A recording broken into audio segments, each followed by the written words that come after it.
It's New Year's Day. It's New Year's Day. It's New Year's Day.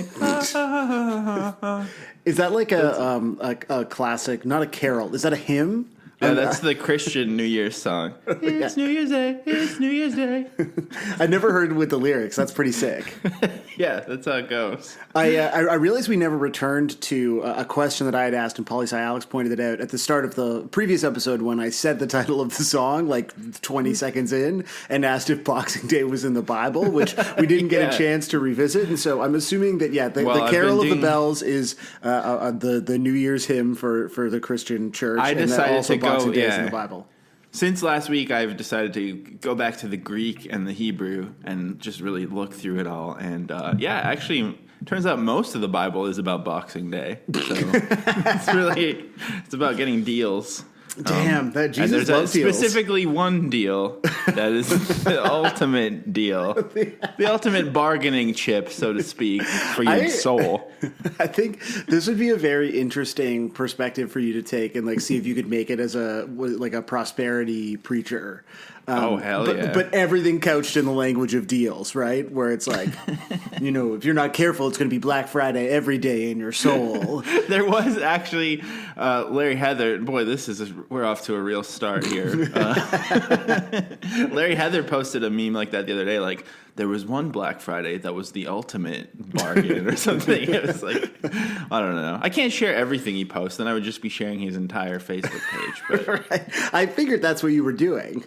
Okay, let's look. This has potential to be a big episode. So let's just how far into it are we here? I don't know how long have we been going. I'm not really sure, but I think it's time to Okay. Oh, perfect. It was 1:55 right when I started that sentence. So if you're new here for some reason, maybe you saw this episode title and thought, I'm going to check this podcast out finally. We're going to start it right now for you with a normie intro, okay? Okay, cool. Okay, so, and we both know that means I pass the baton to Sam. Of course. Welcome to Blink 155, the internet's number, maybe 2 or 3 Blink 182 podcasts at this point, simply by virtue of it being a war of attrition in which we have continued to publish episodes through the holiday break. We'll never leave you hanging like those other Blink 182 podcasts that take Christmas off or New Year's off. No, Josiah and I, all about content. Currently broadcasting live from New Year's Eve. Josiah, what are your New Year's Eve plans? Actually, who cares? That was a little bit of a meta normie intro. I don't think it was normie enough. Oh, okay. Sorry. Okay, let me try. You want to give it a go? On. Okay. Good tunes, punk rock, catching up with your friends. That's right. It's the Blink 155 guarantee. We here love to listen to Blink 182 and talk about all their tunes and the harmonies and the melodies. And it's just a trip down memory lane. I happened to buy my first Blink 182 CD while I was in high school, and that's the kind of interesting anecdote you'll get here on Blink 155. That was really good. I'm invested in this podcast now. Well, that was just for the normies. So basically, whatever time code represents you the best, just skip to there and start the episode again from there. It's a choose your own adventure. We're really pioneers of the format. And you know who had the ultimate choose your own adventure? It's true. Yeah, I was thinking of you this morning, Josiah. I bought a kombucha. Bible? Yeah, bought a Bible. No, so I'm sitting here. I'm really trying to sort of get my body right, for New Year's Eve, and so I figured I'd follow your example. Nice. Booch boys. A couple of Bucci boys on the mic. Let's get a Booch sponsor this year. Yeah. Why not? I feel like we talk enough about them. So, various Booches. So it's our time. You've given away that we're recording on New Year's Eve. I was kind of pretending that it was already the New. I said it's New Year's Day. So I was pretending that we're in 2020, but maybe that's why people are like, we're in 2020 now, and it's a whole different ballgame out there. But these guys are still talking like it's 2019. Well, that's true. In fact, this podcast is very 2019 energy. To be honest with you, we actually recorded this before in 2018. We've just been saved this. So anything we've referenced that seems current is actually a shock because incredible it's 2018 right now. Yeah. Well, we were always worried, like, the holidays are a busy time. And so I think last year we both had, like, a little bit more time. And so we decided to bank a couple of episodes. So, yeah, I think I guess it's only fair to let people know that we are sort of waiting to see how 2019 is going to turn out with bated breath. And I just want to say 2018 was pretty hard for people. And I think 2019 is going to be a great year. My prediction for 2019 is there's no way they're going to elect Donald Trump into the White House, you guys. Yeah, not in 2019. No, there's no way. That's true, and I have a feeling I'll be right. Yeah, well, it would be just like that movie, Idiocracy. To me, that movie is more of a documentary. Wow, that's a very futuristic potential 2019 type take, Josiah. Well, yeah, let's be honest. It's New Year's Eve, and unfortunately, I actually am going out. I'm going to the last ever show at the Catacombs venue, and there's like 60 punk bands playing, and it starts in like an hour or something from now. Yeah. It's such an insane idea, but we got to do it because we just do we go out now that we live in Montreal. It's ridiculous. It's so hard. I do love that you're going to the like Super Skull Metal Montreal bar for New Year's because I do recall when we were in Montreal to record the pod, I sort of had to drag everyone to Foof's because I was like, you don't understand. It's like being in an 80s like movie metal bar, and I feel that it was a hit. And now look at how Montreal you are. Look how you've grown, Josiah. So just to clarify, you're saying that Foof's is the same as Catacombs? No, well, yeah, you know what? Yeah, they're the same. Look, they're both like just bars for very Montreal people. Okay, let me guess. You are going to have your. Is it the pack of 7 friends over to your kitchen? Yeah. Pack of 7. You are, instead of the normal Drake dance party that you have, you're going to sort of make them sit through a curated playlist of all of Sam's bops from 2019. Yeah, all the bops from 2019 for sure. Everyone's gonna love it.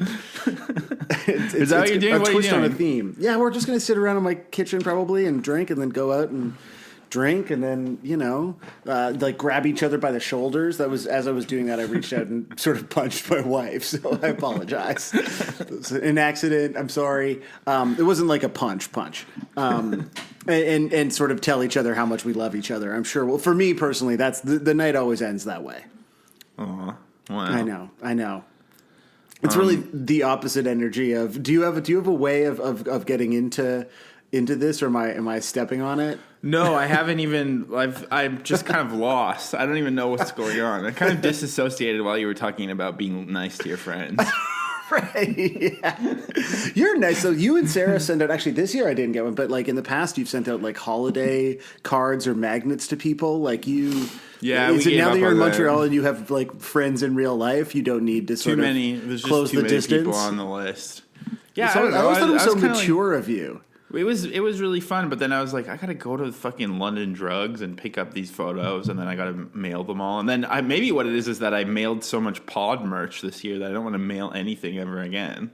Right. So the pod has really sort of stopped you from being a decent friend. Actually, that makes total sense. Yeah. I mean, if anything, if you want to receive something in the mail from me, you need to order it from me now. I've just monetized being a friend. And that's why everyone who listens to this podcast, including the newcomers, are all among my best friends. And I would love to give you each a New Year's kiss on the forehead.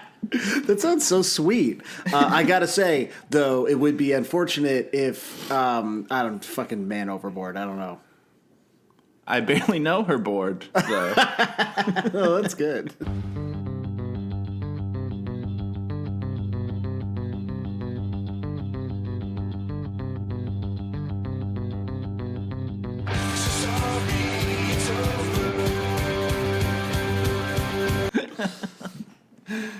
Whew. So the song "Man Overboard." Welcome to Blink 155. The song "Man Overboard" by the band Blink 182. Josiah, I know I have some strong feelings about this song, and I'd love to know: do you? And what are they? Wow, and that's the kind of thing we get into on Blink 155. So the first thing I want to say is, I remember buying my first Blink 182 CD when I was still in high school, and it just was like so good. And that was kind of my history with the band. That's really cool. Mine's kind of the same. Really? Tell it. I bought the CD, just fell in love with them, love the sound. That's everyone. Whenever like someone Wait, whenever someone what? Sorry, I got so excited that I knocked my phone off the desk. It's like, I didn't hear a lot of trouble. You're so excited to talk about the first time you heard Blink. Everyone's pitch when they're like, when people like cold call and like, yo, you should let me guest on the pod because I first saw Blink-182 in high school on the Take Off Your Pants and Jacket tour. Mm-hmm. And it blew my mind. And then I bought the CD. My mom wouldn't let me buy the CD. But you know what? I still bought it, and then I listened to it. You really do hate all your friends, eh? No, just my fans. That's fair. So what about the song Man Overboard? How do you feel about that one? I think it... You should go first. This is a top 5 song for me. Like, I think it is for me too. I'm pretty sure. It's so fucking great, and it's. I love that you're specifically mocking the like when I first bought this CD, with my allowance. It's like this is for me one of these songs that I do remember hearing for the first time when they played it as like I can't remember hopefully someone listening to this lives in Toronto remembers it, but like the Thursday 30, which was the countdown on the Edge. It was really, like, for me, generally, like, my introduction to popular music that wasn't the Starlight Express, original cast recording.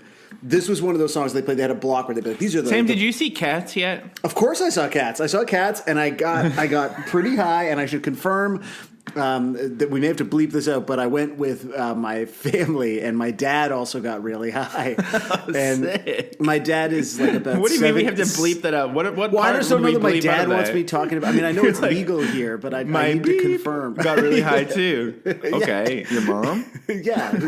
We have to bleep out I went with my family. It's going to get very complicated very for you very quickly. But we may have to delete this whole section. But yeah, of course I saw Cats. And my wife and my mom just opted for wine, but my dad and I went for a little bit of spray, some weed juice. And my dad is like not a stoner. He's not a drinker. But I think he was sort of swept up in the idea of like A, curiosity about legalization, and B, curiosity about cats. Curiosity killed the cat, I believe. We should have been more careful then, because he did almost die. He kept insisting he wasn't high, which I believe was the mistake the only other time he tried to sort of engage with cannabis. Anyway, so he was like, I'm not high, I'm not feeling anything. And then they were playing the trailers before Cats, which included the Harrison Ford dog movie, like the adaptation of the Jack London Call of the Wild novel. And the trailer finishes, and it's just sort of silent and dark in the theater. And my dad goes, "Good stuff," which was a sign to me that he was not as sober as he good stuff. You're like, whoa, dad's getting buck wild out here. Good show. I mean, he just he's of a vintage that I'm sure also Jack London books like really resonate with him, like nostalgically, right? Anyway, so you loved I Cats, right? I'm guessing because you fucking told me that you've seen Cats like 100 times and seen Cats multiple times. You're so jellical. Yeah, I like to think that I have real jellical energy and that old Deuteronomy would pick me to ascend to the Heaviside Lair should my time ever come to perform my jellical soul. Anyway, it was like legitimately, I could not believe. I'm not saying anything new about Cats, but it was like astonishingly fucking bad. Like even it looks cheap. There's 2 sets in the whole thing. You've seen it. Yeah, and it sounds cheap too. Like the music is so thin and fake sounding. Like where did the 100 million go? Well, I think it's the soundtrack for like it's literally the same soundtrack that they've just been using, the same bed tracks, like all the really ancient kind of 80s synths. Yeah, it sounds like shit. It is insane. My mom's complaint was that she had been told that it would be hornier, and I think she was disappointed because all of these takes were like, the cats might as well be having sex, and she was like, I kind of thought there'd be more innuendo. So she wanted. She to didn't see use the phrase fucking. horny. She did use the phrase horny, but she was like, I thought there'd be more innuendo. I was like, my mom's bummed that Cats isn't horny. So your dad was just kind of like in awe at the movement of pictures, and then your mom was like, I was hoping for some more cat pussy, to be honest. Yeah, that was the Sutherland's review of Cats. Not getting bleeped. None of this is getting bleeped. Yeah, so loved it. Had a great holiday time watching it.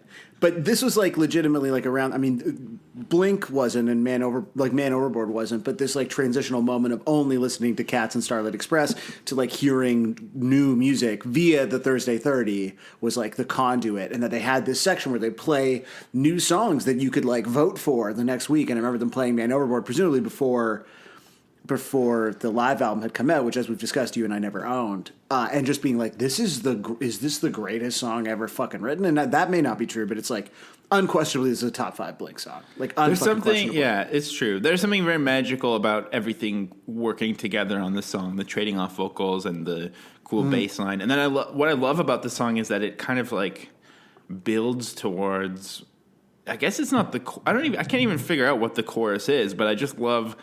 It feels like it ends with a bridge, kind of. Like it builds up to some sort of weird outro. Oh, it's so weird. Thing. There's like a coda to it. Yeah.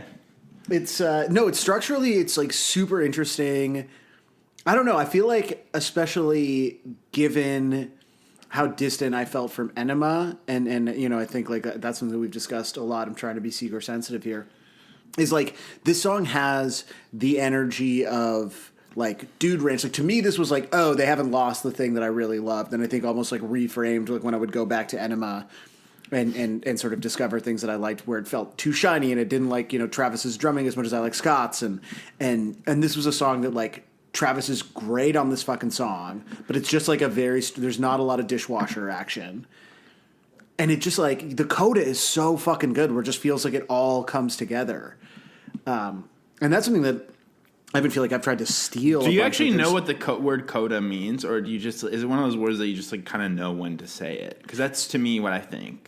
So I think I know what it means only because I played in again I believe we've discussed this. I played in a youth band in Etobicoke back in the day, and so like I used to have to perform whatever band and orchestra music, and so like a coda is a very real thing in that, where you've got the whole song and you loop the song and you do whatever, and then you have the coda, which is where it all fucking comes together into a grandiose conclusion. So I Coda guess is also, I feel like, the name of the 4th album from every alternative Canadian artist, like Matthew Good, Conaline Crush. They all must have an album called Coda. Yeah, there's a Coda rank. BuzzFeed Canada has published a best Canadian albums called Coda list that's quite controversial. Okay, before we get into the lyrics, I like what you're saying about the drums, and so I'd like to play the Enema demo version. Oh, I don't think I've heard that. How did this song not end up on Enema? It's so weird. What were they thinking? I mean, yeah, why would you like keep this song off and put on half of the fucking songs that are on Enema? Wait, so is your new thing that you like pretend to hate Enema now? No, but I have acknowledged that I didn't like Enema when I first heard it. Right. And I don't think Enema's perfect. It's not, but it is almost perfect, maybe. I don't know. I'm trying to think, like, what would you delete from Enema? What would I delete from Enema? All the small things. All the actually. small things, yeah. Perfect. Imagine if they took out all the small things and put this song in, then it's actually a perfect fucking record. Yeah, then it's like super pretentious too. Yeah, I'm into it. Okay, so this is the demo. That's the most pretentious take.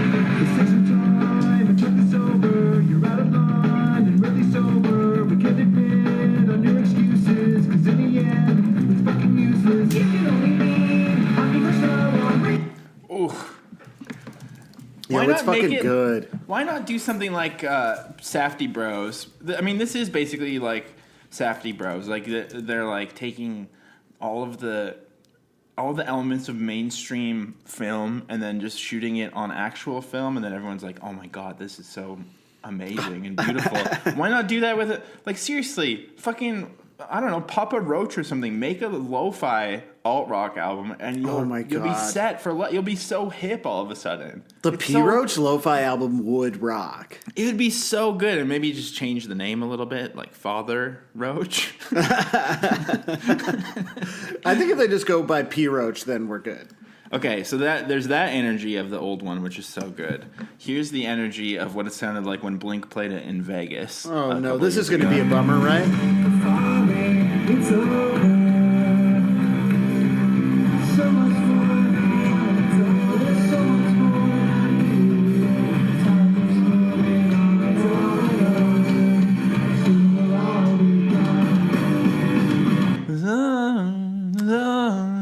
Sounds like the Strokes, like that kind of deadness, like full heroin Strokes.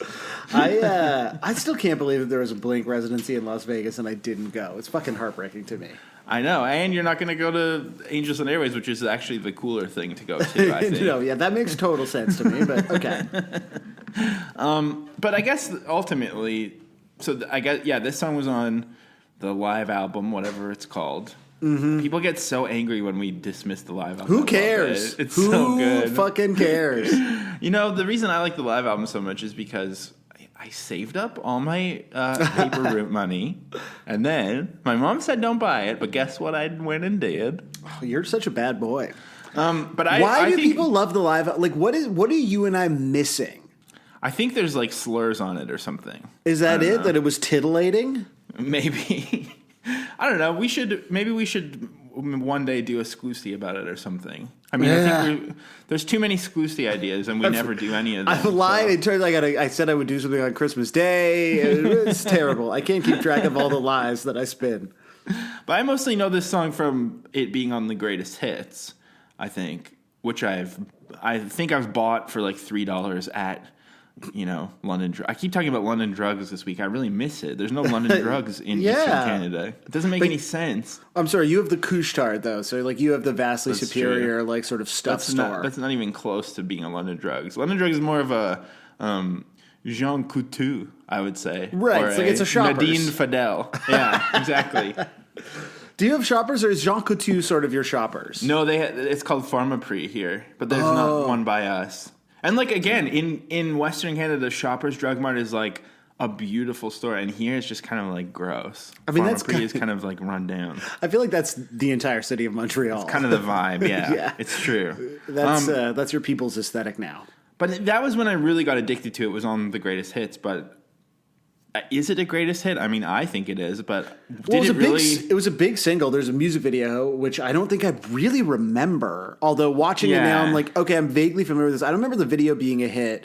I remember the song being on the edge all the fucking time. But for me, like, I never owned the greatest hits, didn't own the live album. So this was like a real like MP3 song. Like, I think of this song like on par with a song like. And you're going to hate this, but like Sweetness by Jimmy Eat World, which was like this MP3 hit, like a Napster hit before it ended up on a record, I don't think I've ever even really heard any Jimmy Eat World other than like that one song, which I admit kind of goes. Yeah, you're a human being with a heart. But I don't know. I've tried putting on their albums called, what is it called? Like Claritin or whatever. Yes. And I just get so bored so quickly and I turn it off. But in that video, you mentioned the video. First of all, Mark has the exact same like peak smooth boy hotness in it for some reason. Yeah. And he's at his smoothest. The video looks like it's shot on film, giving it more of that safety energy. Like if you were to put the demo version of the song over that video. Oh, yeah. But then, of course, the real elephant in the room is that the video's sole gag is that they've hired little people to pretend to be Blink. And reenact classic Blink videos. And then Tom just keeps going, what the fuck? I mean, I feel like if Tom hadn't have been doing that, it almost could have worked. Like, it's not necessarily offensive to just, like, change the people being Blink-182. Is it? No, I don't think so. No, the idea of, like, we're going back, we're revisiting all these classic Blink videos that but here's the twist, it's not us. Like, I don't think that in and of itself has to feel like a gag, but it's the constant like, oh, what? Little people that is obviously that was the only wasn't joke okay then and is definitely not okay now. In the 2000s, that was the only joke they had, though, to be honest. It was like either guys kissing and going, what the fuck? Or little people existing and going, what the fuck? Those are the only two jokes. So I guess comedy has come a long way since then. It's true. There's like now 3 we have jokes Nanette. now. The third joke. The third joke is whatever happens in Nanette. I've never seen it. But I was thinking, like, kind of philosophically, as society gets more woke.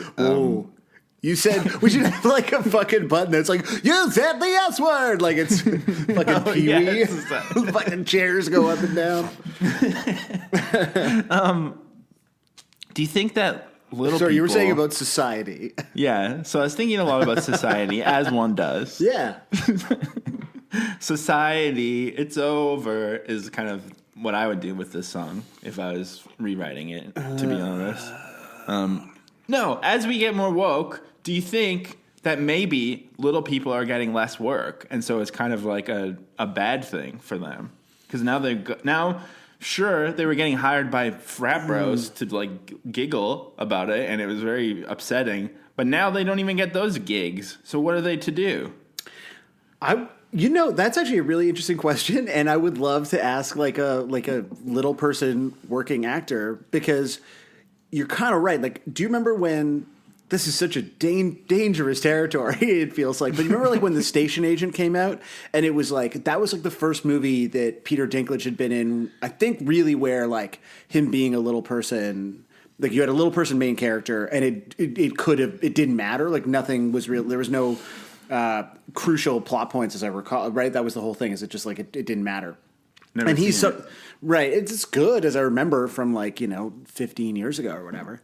And he's kind of gone on to just sort of be like a serious actor guy.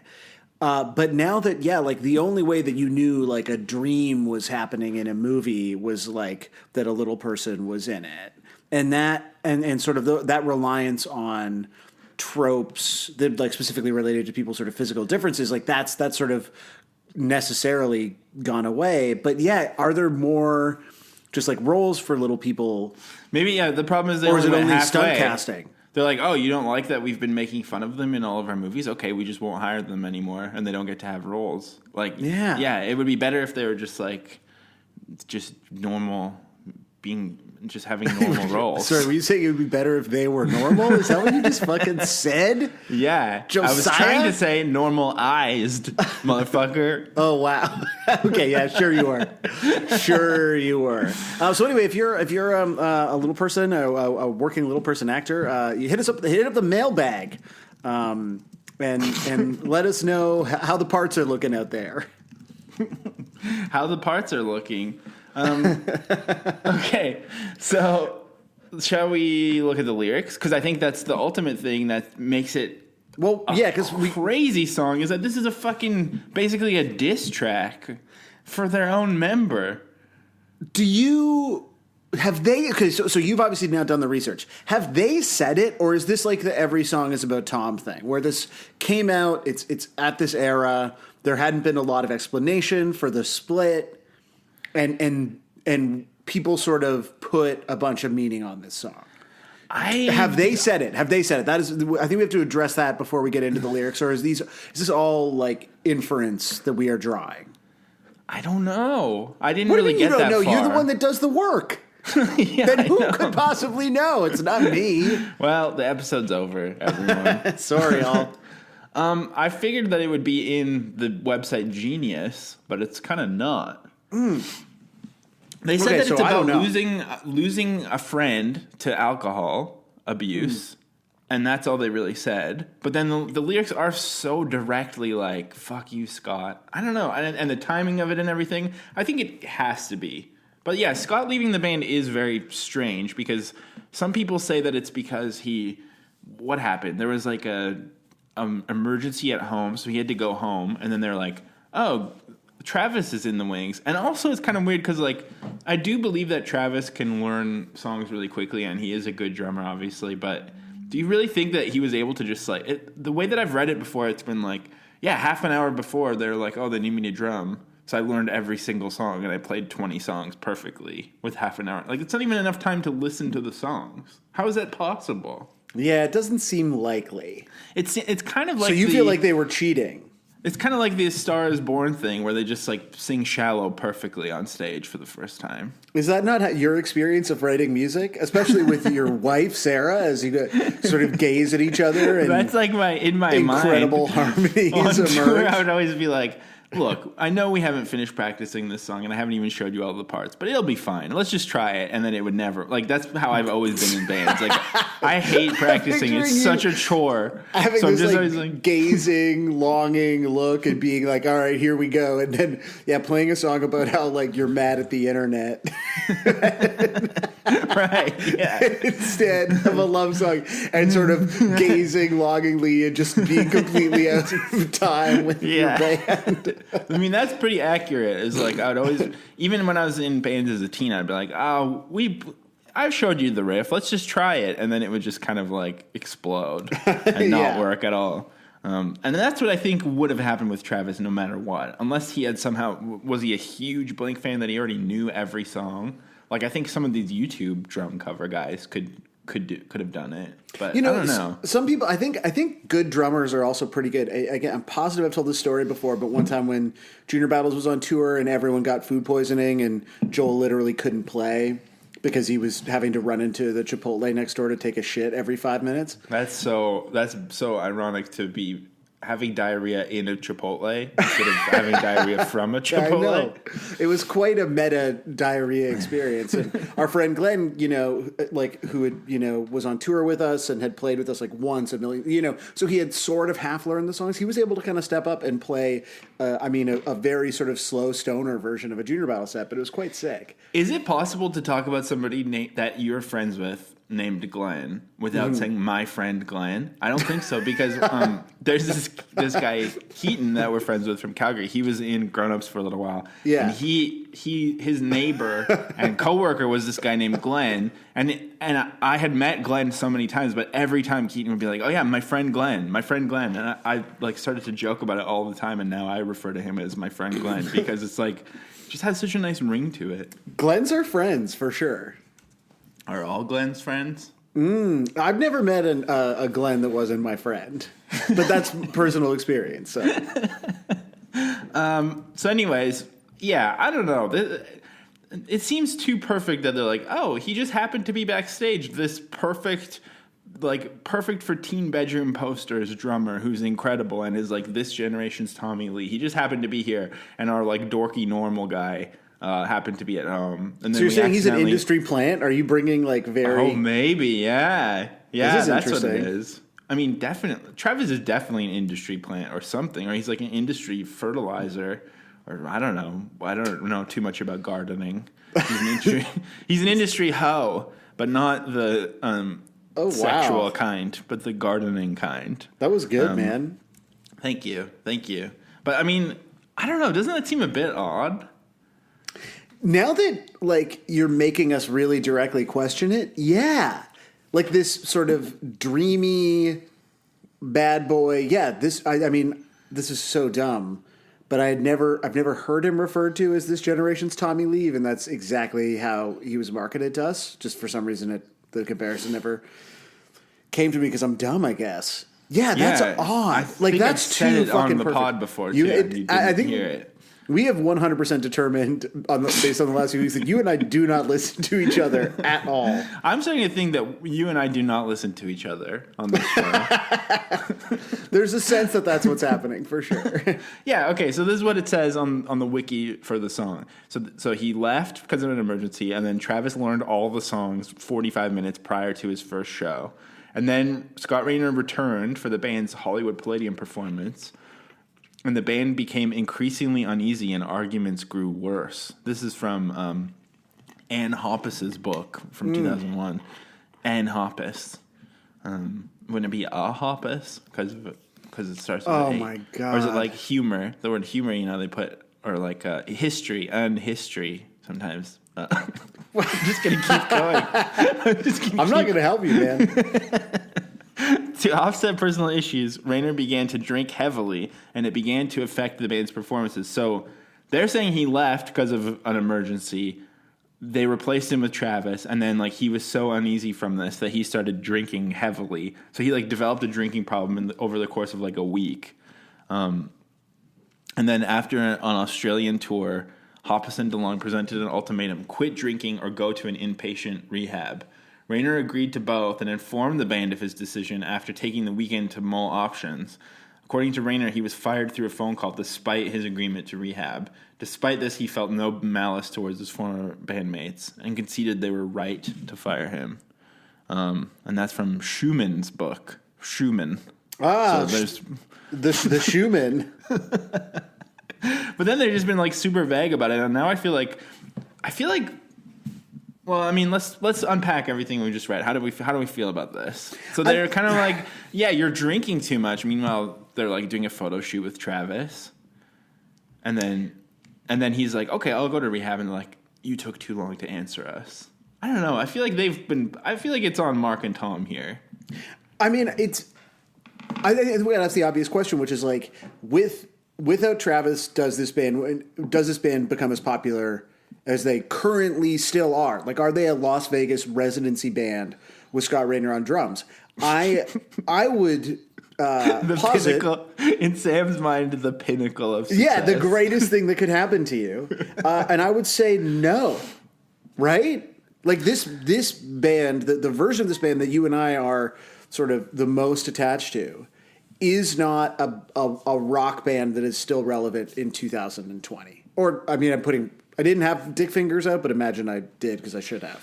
I don't know. I mean, maybe not, but they still probably would have been like playing punk in Drublic or whatever. Like they'd be like that level. But I guess like I think of, and this is not necessarily the right example because, you know, it's not like this band is the biggest band in the world, but like the transition for a band like, say, Against Me from like folk punk and Fat Records to Sire was having like your kind of cool, janky folk punk drummer in Warren, and then having like George from Hot Water, who was just like kind of a tight machine. Like you just can't.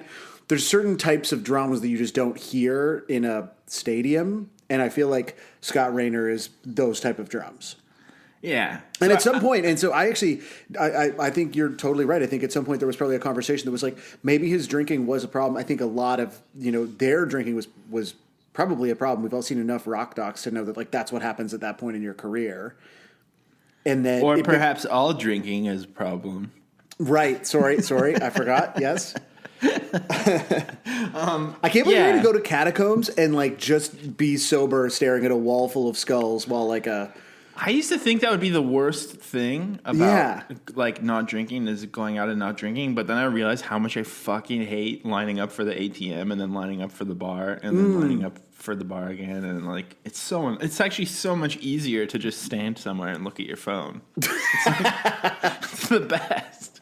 It does sound great. I don't know. I also kind of think like if they were actually concerned about his drinking and he agreed to go to rehab, they wouldn't be like, you're fired. They wouldn't be like, you're fired to him. Is that a reference to the potential 45th president? That's just how I say it. Oh, okay. It's kind of a little thing I do. I hope he doesn't win. Yeah. Like, do you think either way, no matter what happened, maybe what happened was like he was fucking up, and then the Travis thing was true. He was just like, oh, I happen to have learned all of your songs by osmosis right now. Mm-hmm. They're like, okay, fine. And then they had like one sick show with him, and then they're like, shit, this is so much better. Yeah. And then it was that way? I don't know. It's weird. Or like literally your management and your label is like, you could be here. You're here, boys, but I want to take you to here. Like I think it's that cynical. I truly do. Look, it's 1998 right now. I'm thinking 20 years Vegas residency, baby. Exactly. Right? Like this is where I want to take you. But it's like, don't put this past these fucking companies, right? I mean, like they'll sign someone as a teenager and then like immediately, like the regiment that people go through to sort of be pop and rock stars is like not just like going to the gym and writing songs, right? It's like if you're a dude, it's like you got to get your fucking hair plugs, you got to get your teeth straight. Like everyone has to get their teeth straight. Like there's all this shit that happens. There's no fucking way that some executive is not looking at that band and going like, okay, if I can just like put this engine in here, this is going to be on everyone's like bedroom wall. And it worked, right? Like it totally fucking worked. So many people will have the universal experience of their parents saying, "You're not allowed to buy that CD," and then they save up all their money. Oh, go to the mall. It's incredible. Let's do exclusive where it's just that story for 2 hours. Different people saying the same story. It's a classic. I like hearing it. Yeah, I guess so. Like, and you're right. It couldn't. I think that when Travis joined. And it's even you not liking Enema of the State and me not liking Enema of the State when we're kids. They literally stopped being a cool band and just became a big band. Yeah. And like they've still had great songs and done great things since then, but they stopped being cool. It was the day the coolness died. Yeah, everyone knows. It's You've heard of the birth of the cool? Well, this was the death of the cool. Yeah, here's the thing. So all of this makes total sense to me, right? That maybe there's some like, you know, Machiavellian corporate suit influence here. There's these other factors at play, yada, yada, yada. But then why, if all of that is the case, right? If you're like, okay, we could sort of like, there was a problem, rather than deal with it, we just sort of made a change. Okay, fine. And then you write a hit song about how much you hate that guy? Now this is all unraveling for me. It doesn't make any fucking sense. I don't think it's about how much they hate him, though. I think it's like in the vein of Lemmings or something. Like it's like a Dude Ranch-esque, very confessional and earnest song. Like Dude Ranch, so much of Dude Ranch is so earnest, actually. Yeah, that's why this it's is kind of the so same. Good. Yeah. So should we talk about these lyrics? I guess you were trying to do that. I was trying to a long time ago, and now I'm completely lost. Yeah. So the chorus. That it opens with the chorus, like what? What are you guys doing? Just yeah, kidding. No, that's not it says it's the chorus, but that's not. See, this is like a weird song structurally, right? You have it actually opens with what is ostensibly the bridge, but really it's like A B C B C A D song structurally. What is this guy fucking? Hosting a podcast or showing off how much he knows the alphabet? It's true. He knows the first 4 letters. A little bit of a flex there, yeah. God damn it. But you open with the bridge, because really, again, it's weird. On Genius, it does say this is the chorus, the so sorry it's over part, but really the chorus is the you can only lean on me for so long. Like that's the chorus. Yeah. I mean, that's weird. Most of these lyrics are like pretty self-explanatory, but verse 1, let's take some time to talk this over. You're out of line and rarely sober. Like it's fully Mark's having a band meeting via song. Really. Yeah. We can't depend on your excuses because in the end it's fucking useless. That's so good. You can only lean on me for so long. Bring the ship about. Is that a phrase? Yeah, like if you were to bring my car about. Like you're talking to the ship. Bring my horse about. No, yeah. Or like, I guess, because you're not saying bring my ships. It's not a ship LA. It implies, I think, that you're on the ship. Like, so maybe this is a directive you're giving to the captain. Bring the ship about. I would like to watch my friend drown. Yeah, so drowning, and that's Tom doing the drowning this time here. So that's interesting. Switchy changey. You can only lean on me for so long. Bring the ship about to watch a friend drown. Sit out on the ledge. Begged you to come down. You can only lean on me for so long. I remember shots without a chaser. Absent-minded thoughts. Now you're a stranger. I gotta say, people who need to have a chaser after they have a shot are fucking wusses. It's embarrassing. Like, what are you talking about? That's like such a movie thing to do. Just fucking drink. If you want to drink, then drink. I like that you're shaming people for drinking. This has been a theme now over the last couple. Shaming people for drinking, but then also like people who do drink not even drinking right. Yeah, like fucking grow up, you children. That's fair. Were you a shots man when you were a drinker? I mean, when you live in Alberta, you pretty much get handed shots constantly everywhere you go. So, yeah, the Albertan way. I guess to me, I can understand, not necessarily like with drinking or whatever. I can understand like being frustrated with a friend and just kind of like, I think especially as you get older, as you get into your 30s and like your friends fuck up in different ways and you fuck up in different ways. I can understand like the anger of having had enough of this person and their antics and like it's always the same shit. And I can understand the annoyance that they appear to be having here. But I also just think it's really mean-spirited to put them on blast in a song like this. Yeah, left you in the bar to try to save face. I mean, it's interesting, and I don't know if we've talked about this much. Because if this was Scott having his rock bottom moment, I feel like writing a hit song about it is insanely cruel. It's very mean, and it's also and it's not the only time Mark's done this because the Plus 44 song "No It Isn't," which is about Tom, I think, is like that's like some of the cruelest lyrics around, and I think that's why Mark, in terms of the dichotomy of good versus the nice one versus the mean one, I think Mark is definitely like appears nice, but is so mean. Like I feel like Mark just like people are dead to him if they fuck him over. Whereas Tom has even mentioned like there's a thing that popped up. I can't find it now, but Tom and Mark did this like long Google visit when they were when Tom was still in the band a couple of years ago. It's like an hour of them in the Google office, like I don't know, some Silicon Valley type shit, and Tom says something like, "Yeah, I remember that. We wrote that song with Scott, remember?" And Mark's like.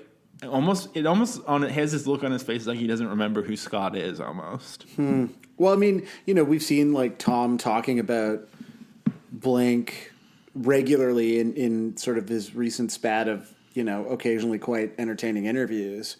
And unless I'm wrong, do you ever hear Mark talk about like Angels and Airwaves or To the Stars? Be like, oh, it's great watching Tom explore space. Like, has he said that? He said something. I mean, there was one thing where he said like, and also the Blink-182 answer in an interview is always, "Oh yeah, I'd love to do that one day," and then we can always turn that into a blog post. Mark always hints that one day, because one time he was like, "Yeah, I'd love to do a tour that's all side projects, Plus 44, Simple Creatures, Angels and Airwaves, Boxcar Racer," and everyone's like, "Oh my god, it's happening!"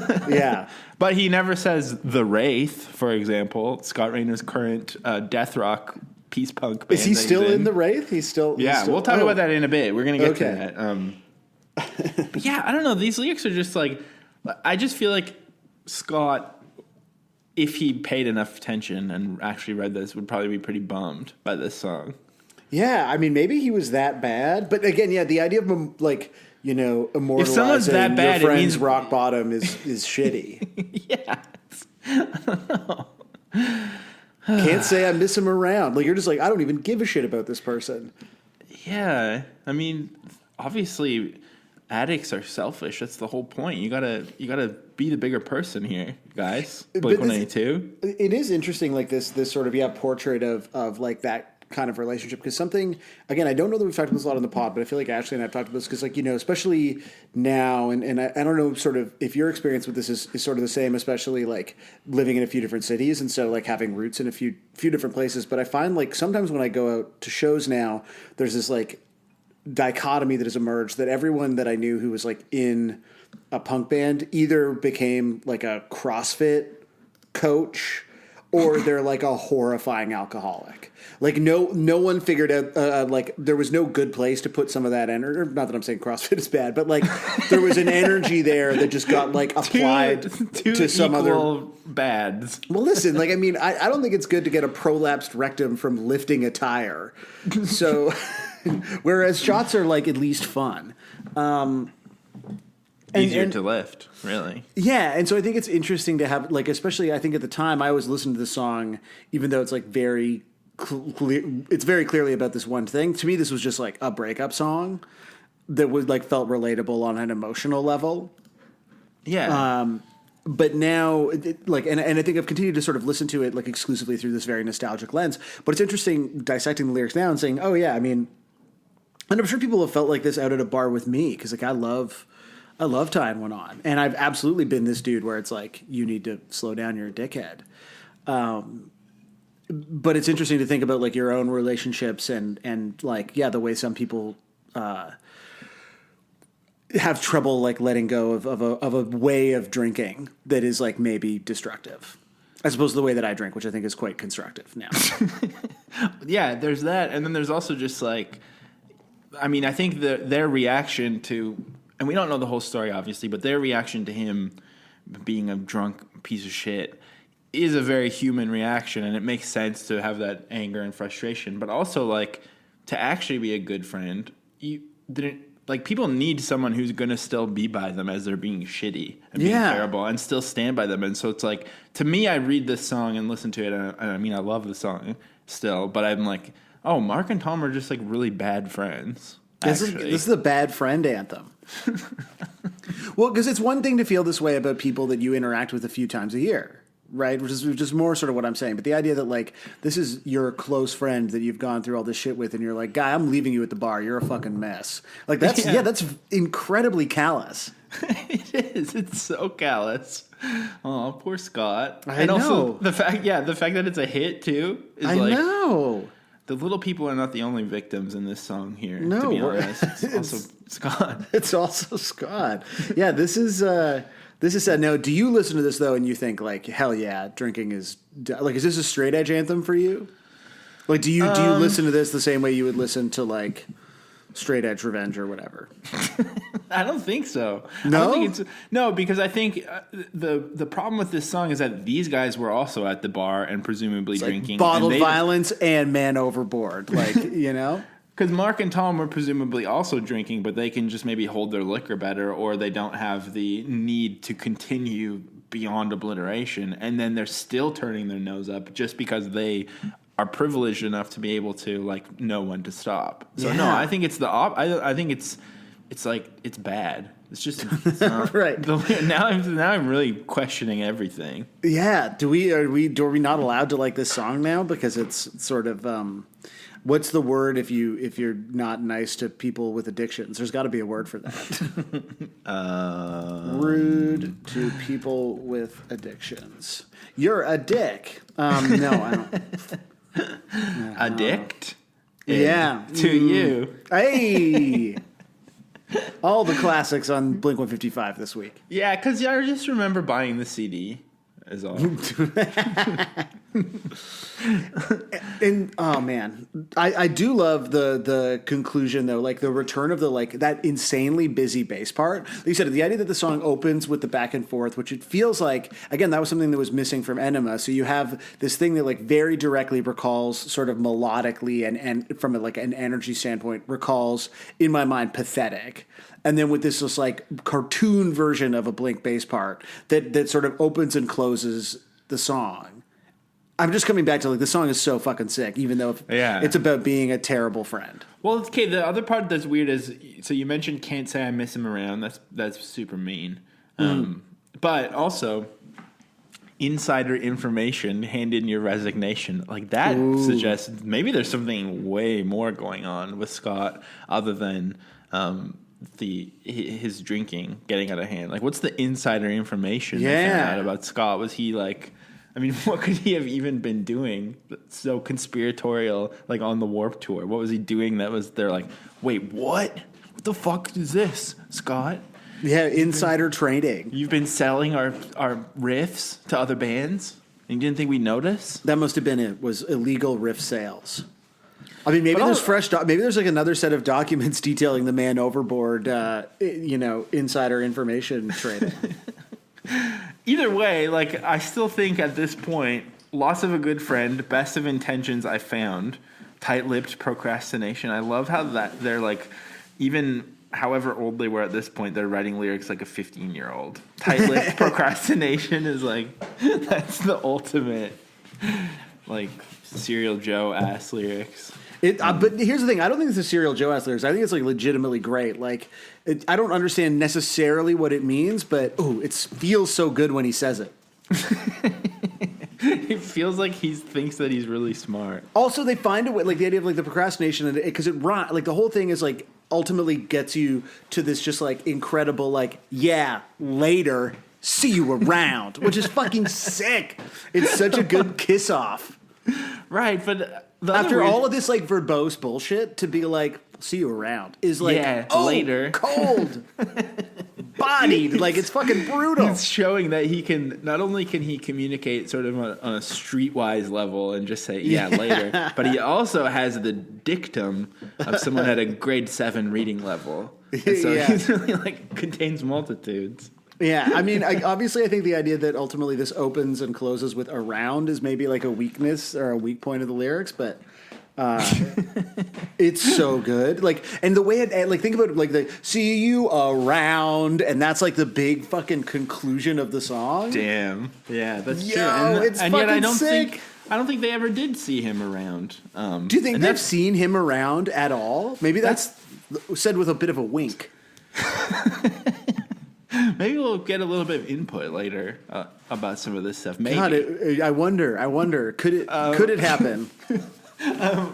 But don't you think that like Mark and Tom have gone so far and become so famous, and maybe it's a sign that they haven't really like.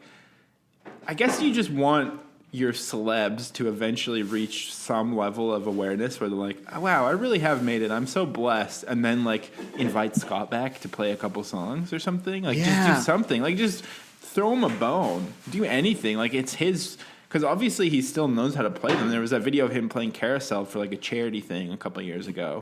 But I bet they don't fucking think about it. Because again, to them, like their relationship, but their relationship to this band is that it's a job as opposed to like having any nostalgia. Would you invite back like your former employee just to, fill in some spreadsheets for a day? Well, yeah, I know. For old time's sake, that's fucking insane. But even if it's, I don't know if, like, yeah, that's one of your favorite things to do is like the two things about Blink are that it's a job and that they've achieved the greatest success of any punk band ever by playing in Vegas. Those are the two things. But I also get the sense that like Blink-182 is never satisfied, and they're just always desperate to like become even more relevant. Even though they're like the most relevant thing ever, they're so desperate to have still this momentum driving them forward to become more relevant. But it's like that would run counter to that then. So the idea of like looking like, because no one in their 20s gives a shit about like welcoming Scott Raynor back into the band. Instead, they want them to welcome DaBaby into the band. I think they would love to have DaBaby in Blink-182 at this point. But that's what I'm saying is like they should have the self-awareness to be like, we've really made it. We've done everything we could possibly do. We're going to keep writing songs, but like we're Blink-182. Everyone knows what we are. Let's get Scott back for a show and have him play. And let's like recognize the influence that he had as one of the greatest punk drummers ever or whatever. Like instead it's just Mark I think Mark has like sociopathically removed Scott from his brain. It's not even see you around. It's like he doesn't even know that Scott exists. He thinks that Travis drummed on every song. Yeah, he doesn't. When they do Man Overboard now, he has no idea what it's about. Right. Well, he knows that it's about like a sea metaphor. So it's like right. So he's comfortable. He's comfortable. And so there's also a band called Man Overboard. Do you know this band? Yeah, isn't Man Overboard like the Defend Pop Punk band? Like aren't in my mind they're the ones who put that on a shirt and made it inescapable. Are they? I put on like half of a song for 1 second and I was like, oh, this actually sounds okay. And then I saw what the singer looked like and I was like, good Lord. No, this shit fucking sucks, man. Oh, wow. I was just trying to search them, and now I'm on the actual wiki for the saying Man Overboard, and there's a man, like, falling over on a boat on here and everything. Oh, no. But they're getting him out of the water there. Is this like where's this photo from, like, 1992? It's a cool of a man photo. Being rescued? Yeah. There's also this flag. Signal flag Oscar indicates Man Overboard. It's a yellow and red flag. Man Overboard is an exclamation given aboard a vessel to indicate that a member of the crew or a passenger has fallen off of the ship into the water. So even imagine falling off of a ship. But that's so fucked. So Man Overboard is something that you yell out because someone is in need of immediate rescue. Have you ever seen a boat movie in your fucking life? Oh, so right. I get, okay. So what I'm saying is... I thought you were, like, shocked by this. No, but you're right. Just trying to get the attention of the crew to save someone. Yeah. And so this song, Man Overboard, they're like, oh, Man Overboard, let's just keep on sailing, baby. Wow. That's interesting. Yeah, they flipped it. It's almost like a horror movie. Right. Oh, have you ever like been on a ferry though and been like, man, I should just jump off the deck? Why not? No. You never really? You're never outside and you're like, wouldn't it be kind of like, what's the worst that could happen if I just jumped off the side? And then like a whale would save me probably? And yeah, then you become Aquaman. You like speak to the sea creatures. No, but I did watch a movie called Ghost Ship that was like a 40s or a 50s movie about like a sort of manic, evil captain of a vessel who people were going. There was men going overboard, and he was not doing anything, but he was perhaps responsible for some of the men going overboard. And so maybe this song, because it was in the Criterion Collection, and I just wanted to watch a movie about a boat. Just wanted to watch something in the Criterion Collection. I just wanted to We've see. all been there. I wanted to be like, I want to be smart, but also I want a boat, and the word ghost is intriguing. So I'm on a boat. Yeah, the classic. Anyway, so I'm wondering if this song is perhaps an homage to the great film, the great 19. Listen, just give me a second here. I think they named the song. Yeah, I think I figured out why it's called Man Overboard, 1943 film. Mark Robson famously directed The Ghost Ship, starring Richard Dix. This guy knows his stuff. Dick Dix, man. I think I figured it out. So, Man Overboard by Blink-182 kind of has like a classic pop punk feel to it. And so I'm thinking maybe they named it after the band, Man Overboard. After the pop punk band? Yeah, because you're right. They are the defend pop punk band. So maybe Blink-182 is like, you know what? We're making pop punk. We want to defend it. Why don't we name ourselves after this band, Man Overboard? Okay, yeah, I totally buy that. I mean, they were the ones sticking up for pop punk when no one else would, and so why not honor them in that way? Exactly. And then Man Overboard was probably like, "Whoa, thanks, guys." This is a huge honor. Yeah. I don't know if you know this, but we actually really like Blink-182. And then the guy from Man Overboard is like, "In fact, when I was a teenager."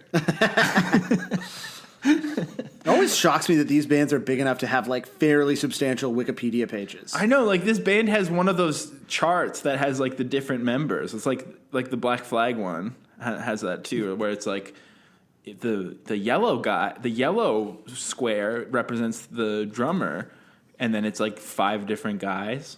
It's like a fucking crazy graph to show them the members of this band. This is like again. So I just clicked on. I was like, I feel like I remember listening to one of these records. So like their first album, Real Talk, which was released in 2010, a decade of Man Overboard we're celebrating today. And under reception, the album was critically acclaimed upon release. And then you look over and it has the little like professional scores, and it's like Punk News 2.5 stars, Adobe 4.5 out of 10. Adobe? I don't know, but they fucking savaged this record. Well, what does acclaim really mean? Who knows? It could mean deep. Yeah, I don't know. Man Overboard, it seems like a lot of people love them. And to that I will say, we'll keep you in our prayers. Because you could do a lot better. I feel like being on Rise Records to me is like a bad sign. Like when I see Rise Records, I'm like, I'm probably not going to check this out. You know what I mean? I mean, they grabbed so many bands that I definitely don't feel that way, because like there are for sure bands that I like that are on Rise, but doesn't it still have that connotation? Like you think, doesn't it seem like a crabcore label or something? That's what it seems like to me. Yes, yeah, I feel like it's similar to me to. On the flip side, if something is released on Compact or Cranky or something, I'll be like, I'm going to listen to that. It's going to make me smart. Yeah, I don't think I would ever seek out a Rise Records band, but I feel like it's similar to what Epitaph did, which was smart, and the reason why Epitaph like exists and thrives and gets to put out like Tom Waits records and. You know, gets to put out. If anything, the Tom Waits records are far worse than any of the Ronnie Radke things that they're releasing. I mean, not an unreasonable take. But you look at like Fat Records at this point, which is like, I mean, I don't know if they are putting out music, and if they are, like, it's like just like another NoFX album or something. And I think it's because like Epitaph smartly signed a bunch of shitty bands that I'm sure no one who worked at the label at the time liked, but that like followed sort of trends in sort of pop punk and punk. And so Rise to me is sort of the same thing, where they signed a lot of stuff that was like very trendy and people probably bought a lot of, and then they put out like Hot Water Music Records and Flatliners Records and and 36 Crazy Fists is on yeah, Rise exactly. Records Yeah, as well. my favorite band, and like those are bands that ultimately like I don't think Hot Water is making anybody rich in whenever they put out that record. I love that you're on the sort of a first name basis with that band, kind of first and middle name basis. Yeah, I still refer to them as Mr. Music, to be honest. who else? Yeah, the Acacia Strain. Yeah, a lot of this is really bad. Dance Gavin Dance, but then they also put out like the Kvelertak records in North America, and that band fucking Probably rocks. also bad. I'm No, thinking. you would like them. I think they're a very Catacombs type band. I've listened to it before. You don't Not like it? Not my vibe. Not No? into it. Probably because it has a Rise Records logo on it, and also what a I think you're juggalo just- ass looking logo. I think you're And yet just it's like not juggalo music. very pretentious. Maybe that's your problem, huh? Huh? How about that? Oh, Maybe you're a little no. bit superficial, huh? Ooh, Huh? ow. Being called pretentious is actually a huge honor to me. Damn, they have like all the like new metal bands, eh? Issues, Placebo. Yeah. Oh, man. Angels Actually, and Airwaves is on Rise. You love Rise Records. Pup is That's on what I'm Rise Records. saying. You love Rise Records. yeah, Puff. Yeah. Angels and Airwaves only recently signed to Rise, and that was when I kind of so thought, that's yeah, that different. is becoming an Epitaph kind of thing. Yeah, that's and also all. Angels and Airwaves I'm not a fan of. I'm going to become a fan of them in a week when I go see them. I'm or so whenever excited that for is. you. But the band Issues recently, Nickelback was tweeting about how much they rock. Oh, really? They tweeted like it might be a little heavy for some, but you should check this out because it rocks. Sick. So pretty cool. Congrats, pretty, Issues. Pretty cool. Sort of path we've just gone down here. Just reading an entire roster of a record label. It's a good podcast. It is good, and so welcome everyone to Blink 155. We're still in the intro section. This is here. not the episode new people are going to listen to. It's fine. Okay, before we get into covers, I just found this. I guess this band is being Ugh. accused of ripping off the song here. Man Overboard have a song called FM Dial Style. Should we listen to Man Overboard quickly? No. Okay. Do they ever sing Defend Pop Punk in one of their songs? They're like, Defend Pop Punk. I wonder. I'll look that up on Genius, I guess, while you sort of talk about whatever this is. Well, no, you got to pay attention to this. This I need your help with this here. Defend Pop Punk lyrics, Man Overboard. Okay, well that's while Google's doing its thing. I'm just gonna play it for a second.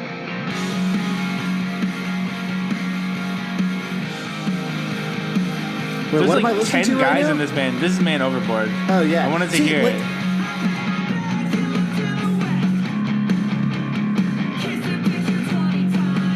See, I just don't like the singing. Yeah, they do the pop punk voice too hard. I was thinking this yesterday, and I don't know if you think it's true, but I feel like the era of this being what every like punk person in their 20s like bands sound like everyone just wanted to sound like the one. I guess it was sort of like the Wonder Years or whatever that did it, and now they're all. I feel like every band in their 20s is like kind of either like a noodly emo band or a power pop band, and it's so much fucking better. Yeah, that's way better. Because it's funny that this is like the Defend Pop Punk band, but they're playing pop punk that sounds like every 90s pop punk band's sellout Yeah, that was songs. not the pop punk that we needed to defend. Exactly. They're defending the wrong part. They're defending the easiest part to defend, which is like the commercially viable pop punk. Yeah. I feel like it's shades of, and again, I feel like I've told this before, but like when I was a kid and worked in retail, and I just remember talking about we were folding jeans and talking about like grandparents fighting in the war or whatever, and someone who was definitely German, like I think kind of bragging about having a grandparent who fought in the war. I was like, I think your grandparents are Nazis. You're like, oh no, you're defending like the wrong side. Like there's a wrong side in these wars, and what I'm saying is Man Overboard are Nazis. And yet, at the same time, gotta hand it to all the troops for just doing their thing. Of course, yeah. I mean, listen, a rule is a rule, so of course, Okay, this video that I found is uploaded by TYEQQ. And again, thank you, everyone, new listeners, for listening to Blink-155. We really appreciate you being here. So this is the user TYEQQ, never heard of them. And they're saying that this band from Indonesia called Vieira kind of maybe ripped off Man Overboard. I mean, I think it's a song comparison anyways. I don't know what this means. Halfway through it says, Sekarang Nadanya Lebih Lambat. So I don't speak Indonesian, but maybe they're saying... Anyways, this is the song from Vieira called No that is being compared to Man Overboard by Blank.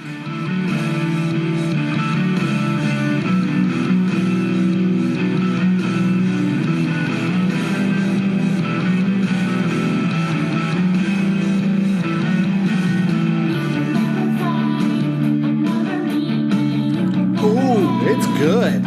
Yeah, I like it. Also, the band photo is incredible, and someone has a guitar in this band.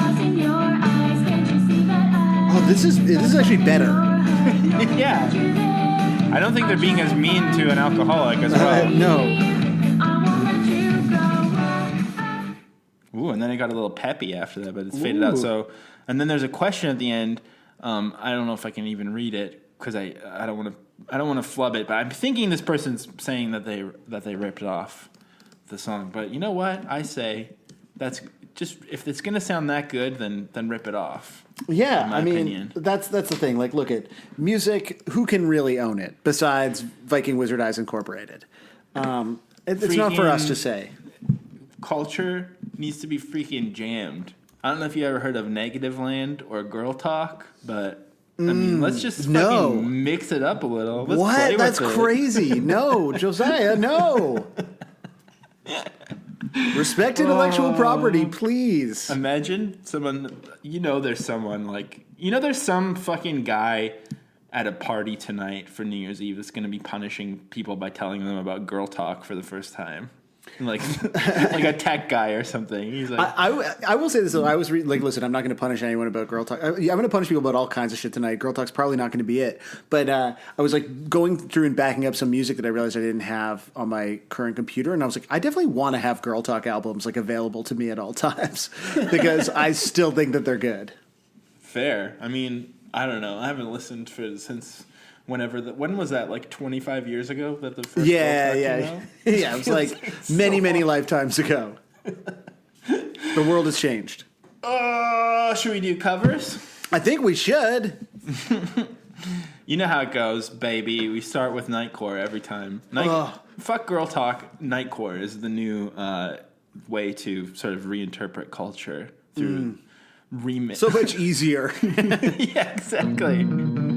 He was overthinking it. All you gotta do is just speed it up and put an anime picture on it. Yeah, do you think Mr. Girl Talk hears this and is like, are you fucking kidding me? You know how much time it took me to mix up Black Sabbath and Beyonce?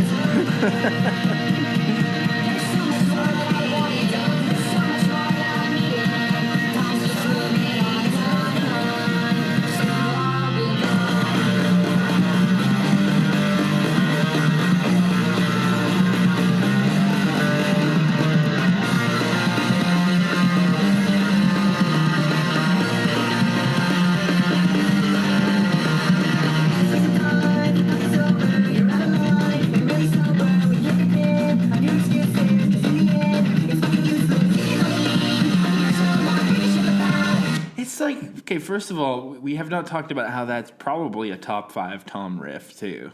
Oh, my God, yeah. It's so good. Like, hearing it again made me so happy. It's even... You know what's great about the song? The slightly slower Enema version and that slightly slower, like, not cover version that you played. I was like, this is how slow the song should be. And then this fast version, I was like, no, this is correct. Because it's just that good. It's adaptable. Yeah, it's true. It's very elastic. And not only that, but... I just was kind of thinking right now, like, it's not really fair how many incredible songs they've written. Like, there's no... They're hogging the hits. Other biggest rock bands have not written this many amazing songs. And I get that the argument is like, well, the songs are so simple, and that's why it's easy to make such good ones. But, like, the structure of this one being weird and everything, like, I don't think there's any other rock band that's written this many truly amazing bangers. That's why they're able to ascend to that upper echelon of artists who have had Las Vegas residencies, Josiah. And not only that, it's why we were all just fucking lining up around the block to buy that damn CD. Yeah. I mean, it's literally why we're able to sustain this podcast despite, occasional complaints about half the catalog. Well, I think that, obviously I think that Dave Grohl and the Foo Fighters are, really embarrassing to me. It just, kind of represent everything that grosses me out about people who really care about some version of authenticity in music. It gives me fucking douche chills when I think about the Foo Fighters, but I can also see why they're popular. Yeah, it's so bad that Dave Grohl used his fame and his platform to make a documentary series about how Steve Albini rocks, or, damn, what a dickhead, huh? I'm not saying that he's not a bad person for doing it. It's just no thank you for me, at least. But it's just not my flavor. It's 100% the way. wrong answer, but that's fine. But anyways, I can still see why they're popular, and I can recognize their hits being hits, but I feel like they seem like maybe the only big rock band left in the world. And yet they don't have nearly as many hits as Blink-182. Do they? Yeah, I don't know, because I think they kept having hits after you and I would have checked out of even listening to I saw the Foo Fighters play at this point 6 or 7 years ago, and I was astonished how these songs that I had in my mind I had heard once or twice were the big songs. And so I kind of feel like it's one of those things where it's a little outside of our, there's probably big Imagine Dragons songs that even you and I don't know. Outside of the two that we are familiar with. Although I guess you're an album tracks guy now. I am, yeah. And there are some sick album tracks. Yeah. But no, the depth of this band's catalog is fucking astonishing. And it's seemingly effortless. I guess it's comparable to U2, maybe, who are also have massive greatest hits, but it's not often that even I like U2 and I've paid attention to most of their career, so I feel more confident commenting on that. But when I listen to U2's hits, I don't feel this there's something about Blink-182 where when we hear one of their amazing bangers that it feels like we're rediscovering the band and ourselves. There's this amazing sort of whirlwind of emotions and excitement that I do think is not just nostalgia, but also in the music somehow. No, I mean, I think that's totally true, and I think there are certain you've I think made fun of me for this before, but there are some. I don't ever make fun of you on here. No, it's just in the chat. I think there's just the meta commentary that I know is so cruel to me. You're feeling so insecure about it. I've never made fun of you once on here. Oh damn! Well, thank you. I appreciate that. Yeah, because it's not fun. It's a lot of work to talk about all your damn shortcomings. It's true, but just the idea that some melodies, some sort of, I think artists have this ability to kind of tap into something that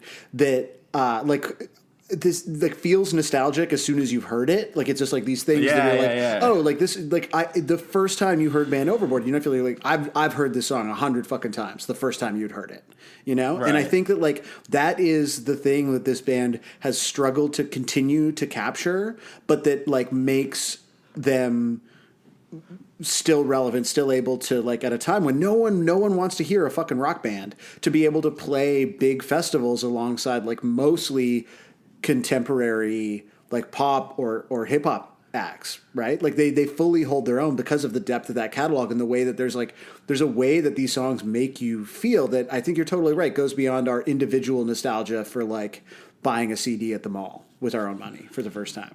Oh my God. Do you remember doing that? God, yeah, I do. But this song I think exemplifies something that is I think for both of us actually very difficult to articulate about what this band is able to do in this very rigid set of parameters that they've created for themselves. Yeah, totally. And along those lines of being very earnest right now, I think we've played something from this set before on here, but this is some fest band. The band Rebuilder, probably also refer to hot water music as just hot water. and they're playing. Oh yeah, Fest these are definitely 16. friends of the water for sure. Oh my god! Are you friends with these fellow friends of the water? No, You know I'm not. these I don't guys? think I'm not friends with these friends, but I mean, You don't know them, but you definitely know them. I know them. Yeah, we Like, know you could each just, like, other. if you like ran into these guys, if you were waiting for like a cheeky late night slice somewhere, and you were like, 5-star. feeling Yeah. the pizza vibes, and you like ended up shooting the shit with these fellas, what would be like the go-to thing that you'd start with to establish some common ground? Oh, I'd be like, yo, sick, take off your pants and jacket set, last night. And then we just talk about Blink. And then we talk about, crushing $2 tall cans of PBR. And then we probably talk about hot water. And then all of a sudden you'd be like, oh my God, the sun has come up. I missed my flight. Yeah. We'd Had a all fest have no blackout. idea stress face tattoos, by the morning. It'd be great. So this is the band Rebuilder covering Man Overboard in 2017 at Tall Paul's during Fest. And this video even has an intro animation, which is like a tiger and a mariachi skull, and there's a Frankenstein partying. head. Yeah. And it's like, Well, what you're seeing is because the Fest 16 logo was like a sort of Voltron of classic Fest logos. Okay, we've definitely you've got played one of these videos The partying before. alligator, and you've got the I remember sort of you saying swami. this before, so it's great. But there's a lot of newcomers, so they need to hear us do these things. And remind you to tell your story about becoming friends with Shawn Mendes. Oh yeah, have I told that before?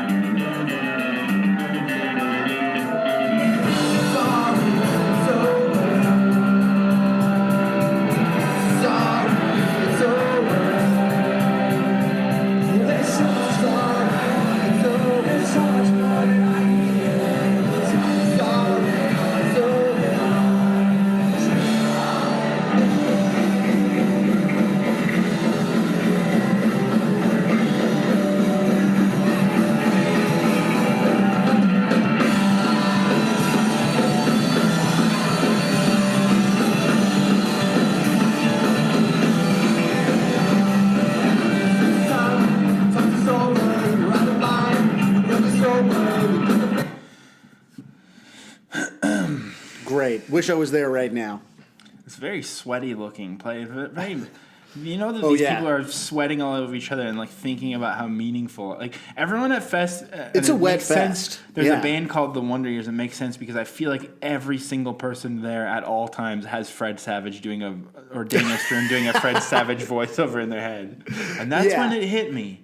This really is the best summer of our lives. Yeah. Until next summer, at least, when we do this again. And also, I like seeing. Is that a there's criticism though? Because it doesn't feel like a criticism to me. I think it might. I don't know. I mean, I don't really know. To me, there's very little difference between Fest and those like adult kindergartens or whatever in New York that you read about on the blogs. It's like, Yeah, I don't think that's an unfair critique. yeah, I don't know if it's a critique either. It's just sort of a Oh, observation. you mean it as a critique. Well, I mean, literally everything I say is intended as a critique, Right, yeah. no matter what. That's the way you're supposed to take it, for sure. Yeah. I will say that I really like the guy's Telecaster. Maybe I should get a Telecaster next. Such a handsome looking guitar. It is. It's an adult's guitar. Yeah, but I don't know. Like I get stressed out when it pans to the audience and I see one guy who's decided to fist pump on every quarter note, and then I think like, is he going to do that for the whole song? And Yeah, he's you gonna, get locked into that where you're like, oh, gonna I got to do this. It's only 2 minutes or whatever. Yeah. So, but I mean, is that what he does, or does he just eventually sort of like fizzle out and lower his arms slowly and hope that no one noticed his lack of commitment, or Yeah. does he do it all the way If you through? do one big last one and then like Judd Nelson, and then you kind of drop, That's how I would try to get out of that, because I love to point. I'm a big But, punk if pointer. So tell me this: if you were in this sea of beards and trucker hats in 2017, what would you be doing? Well, are you saying in 2017, or are you saying like if it was like perhaps like 10 years earlier? No, like I'm saying if Sammy was there, Yeah. at this exact show, At that exact show. I mean, I think what you would be doing is you would be stoked, and then you'd be grabbing someone from the Seven's shoulders and maybe singing a few lyrics to them, and then like I don't know, But not like necessarily moshing. No, realistically, 2017 is me. I've probably got 2 beers because I'm like, I don't want to have to line up. Right. And I'm next to like, Aaron Zorgel, and I'm grabbing him and screaming it at him from time to time, and then periodically putting both beers in the air and pointing with the beers. You can't see it, but I'm doing it right now, and it feels right. 2 beers in the air, pointing with both? Yeah, I got tall cans in the air. Let me see him as as it goes. Oh my god! What are you doing? So if you let's say your car has broken down, and you're like, well, I might as well go to this Blink 182. I just need a glass of water. I'm just looking for a charger. I'm like, oh, please let. I'm like outside. I'm like, please let this be a White Pride bar, please. And in a lot of ways, it is. In many ways, it is. Unfortunately. What would I be doing? I think I would probably be like. I feel like I would be like paranoidly looking over my shoulder at all times, but I don't know why. I would just like I would feel so uncomfortable that I'd constantly be looking around. Like you'd be worried that someone cooler is going to see you there. And maybe, or just like it's more of like a sort of subconscious feeling of just sort of like not necessarily that I'm worried I'm going to be seen, but just like I need to just know what's going on at all moments. Maybe I don't want to accidentally get sliced by a lanyard as someone walks by. Like some sort of fragile bird, just afraid of predators. Exactly. Yeah, and I would definitely be like enjoying the recognition of the song, but I would also be probably making fun of it on Twitter at the same time. No, I'm insufferable in these scenarios. I honestly feel like this is the kind of place where I would be looking at my phone and a stranger would elbow me and be like, what are you doing on your phone? And I'd be like, yeah, I really hope that this place gets fucking bombed right now. That's what I think what would happen. Someone would get mad at me for looking at my phone. There's a photo of there used to be this house on Gray Street here in Toronto that would put on like basement shows, which was sick. And one of the last shows, the Flats played, and I was sort of right up at the front. And there's this great photo of right when they started playing Hybrid Moments, which is like Ashley's favorite Misfit song, and I knew she was outside, and so I'm texting Ashley being like, yo, they're playing Hybrid Moments, come down. And so there's this great photo of like everyone losing their fucking minds and me just like looking at my phone, trying to be a good partner, honestly, but yeah. Well, and you were actually right, because looking at your phone is better than watching any band. Yeah. I mean, I get it. We had to take a long break and sort of have a cry wank over the Fest video. Yeah, we were. I like that we were getting like you were the one that got super earnest. You're like, these songs just feel like the anthems that our hearts would write. Could they sing? And then you were like, well, we should stop now, right? Like you were touching on I think like a part of yourself that maybe you're afraid to touch, but I would like to touch that part of you, Josiah. With your hit the back walls of my feelings, please. Speaking of fucking disgusting, the next cover never say that again, please. Is a band we get to revisit from many moons ago called Surprise Buttsex. They're called. And I still don't know if I like this band name, even though it's funny in the sense that these are like Germans or something. And they're playing in the middle of a city street and wearing business casual clothes and singing with German accent. But I'm trying to think, is there a way that butt sex could be a surprise and still be consensual? Like that's kind of the band name is throwing up red flags for that reason. Yeah, I don't know that anything. Yeah, I don't think you can be both surprised and consenting. Maybe we're wrong. Maybe someone's gonna get mad at us about that. If someone could explain to me the nature of sort of how to surprise your partner, or just like in a delightful way. But I would like someone to just get mad at us about anything, because just no one's gotten mad at us. It's been like we've been doing this podcast for 7 years and no one has ever gotten mad at us. It's so strange. Yeah, no, it's kind of remarkable just how perfect we are and have been and will continue to be. Right, exactly. Congrats to us both. So this is from 2009, which is, I guess, 11 years ago now. How fucked up is that, bro? Not even 10. Wow. 11. Oh, they're in France, these surprise butt sex guys. Yeah, that sounds about right. they're playing. Have I sent you the link yet? Yeah, I have. They're playing like in like an alley, which like just when I look at this image, I just picture that they are kitty corner to them in every direction is definitely an H&M. There just has to be. Yeah, they're at the center of H&M and H&M for sure. On va vous demander encore une fois de faire du bruit pour Monsieur Julien Frémont à la basse, s'il vous plaît. Oh man, he's playing the bass riff in like the most business casual stance. With his knee up. He's got the sweat armbands, but then like a George Line dress shirt. Oh, the one guitar player that's hitting the chords got the Blink-182 shirt on, looking real pumped there. It's a Batman shirt, a Blink-182 shirt, and a guy that, yeah, definitely looks like he just rocked the board meeting. European culture is so classy. The guy wearing the Blink-182 shirt looks a lot like that guy Venetian Snares, that like breakcore artist. yeah, totally. If you told me this was like the hottest producer in electronic music, I would believe you. Like he's got like he has just like a tufted goatee on his chin, on the tip of his chin. Yeah, actually, his whole look is like pretty 100 gags. Yeah. He's really belting it out that while playing outdoors in between a bunch of H&Ms. Everyone's like, look, I'm just here to get some graphic tees. But instead I got to watch Surprise Buttsex playing in the alleyway. Which actually, that's an interesting question because where they're playing and the fact that they're playing in the street, there must be some sort of city ordinance going on. Someone had to get a license.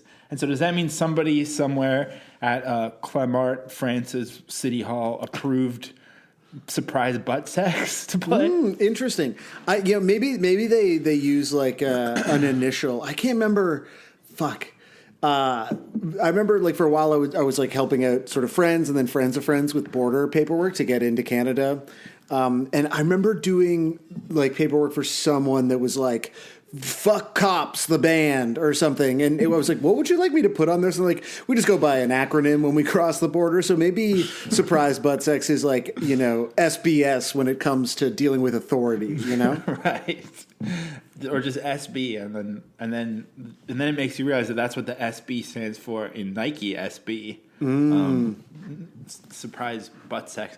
And so up next, similarly, not only similarly because I think that was in France. I think this is in Quebec. Oh, this is the Big Pat Show. But the reason I picked this one is mostly because I'm pretty sure this band is called Fap Anthem. Which is just like such a... Yeah. Is that a good band name or a bad band name? I think really we're Surprise Buttsex, I'm not sure about. I think Fap Anthem is like an amazing band name. Undoubtedly. Yeah. A little bass, a little bit out of tune. Yep. Good starting point. A Woodstock tank top on the drummer. Yep. Ooh, harmonics. That's a surprise. The drummer's playing electronic drums.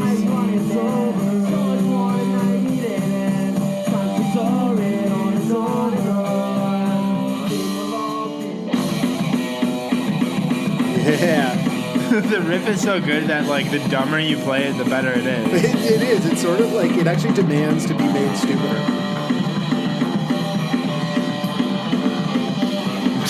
This video is really good.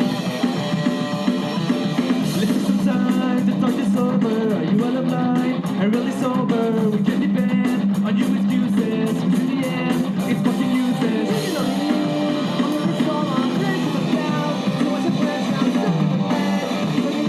The guy doing the Tom voice is actually pretty good. You can only lead. The bass player looks like the kind of like jock guy. There's a lot of jocks that covered this song. It's very interesting. I guess that's probably the jock mentality towards their homie that has addiction. Is they're just like, you're too annoying. Why can't jocks got to support their homies? But instead, they just like play this song and don't really get why it's kind of mean. Damn. He got it. Your homie got addicted to alcohol because you made him do so many keg stands. Yeah, bro. you iced him so many times. Yeah, and now you're gonna ice him out. It's Wow. sad. It's like, come on. Fuck, that's good, man. Okay, so we're kind of in the middle of like some rock bands covering it. Those last two, I don't know, they were okay, but we got to go to the birthplace of pop punk for the greatest, and that is of course Bali, Indonesia. Where a band called Damn It is playing. So this is Damn It, Bali's official account. So I feel like this is like a pop punk affliction, right? So like we've talked about Man Overboard. There's that band. I guess it's like a lyrics, but or Apologies, I Have None, Nightmares for a Week. Like all these like very. Are those songs? Those are they're like Jawbreaker and Get Up Kids songs. And here we have Damn It. Like for some reason, I find it like more excusable when there's like potentially a language barrier. But it is like there aren't, maybe I'm wrong here, but are there indie rock bands called The Moon in Antarctica? Of course, there fucking are. Actually, Yeah, God, there's 30 of them. I feel like there's probably like a sort of scramsy band called that instead. Oh, interesting. Yeah, like a genre flip, but. Even the Wonder Years, who we keep bringing up this week, still don't think I've ever heard them. But I always thought maybe they were named after the MXPX song, "The Wonder Years." Maybe, even though there's probably the TV show, but Yeah, so no, but that's fine. I like to think about MXPX when I can. Well, Death Cab for Cutie actually is what are they called? Like the guy just died this week. And he also worked with Monty Python, like his band called like the Bonzo Boo Boo. Oh, I thought it was just like some band or something. Dr. Demento thing, right? No, that's like a '60s psych rock comedy band called like the Bonzo Bing Bong Ding Ding Doo Doo Band or something. And they had a song called Death Cab for Cutie, so that's where that came from. So that's a song title becoming an awful band name, I guess.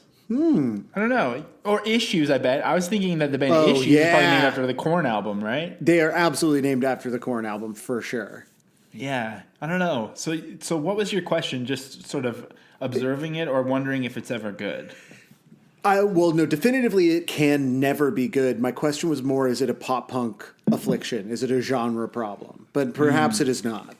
I think it still mostly is, probably. Okay. No, I guess actually like a lot of like hardcore bands take their names from things like that, right? Like Set Your Goals. Isn't that a Civ thing? Yeah, you're right. Yeah. Oh, everyone's so bad except for us. Yeah. Yeah, that's true. Because we just named our podcast Blink 155. So this is the band Damn It playing in Bali. I actually think this band Damn It, they sort of are playing pop punk music. And so I'm wondering if maybe Blink-182 named their song Damn It after this band. That's it. So they're sort of showing a pattern of doing this. Yeah. Also, it's worth noting this video was uploaded yesterday.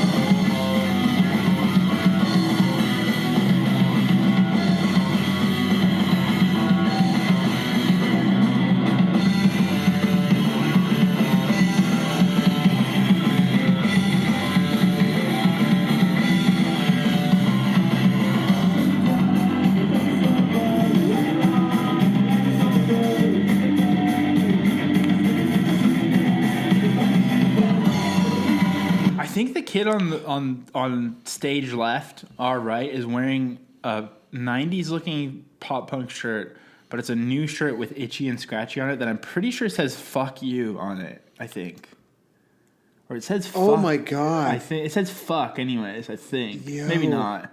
Maybe I'm just dreaming. But this band, who are first of all killing it and playing with sort of the. Is this the bar that Midi Rendell went to? It is, yeah. That's what I was going to say. So they're killing it in here, and then this bar, Twice Bar, frequently has Blink-182 cover nights. And to find out more about it, scroll way back on patreon.com/. Give us your money and then scroll, baby, scroll. Just keep on scrolling. You know what time it is. Okay, so that was great, obviously. Obviously. Another thing we haven't seen in a while is someone drumming outside. Which yeah. I think this might be the same guy as before, and the username is Xav Barker, XAV Barker. Gotta love when someone's name has an X in it, like the famed director Bo Zing, to whom I recently dedicated an entire day. Real pioneering work.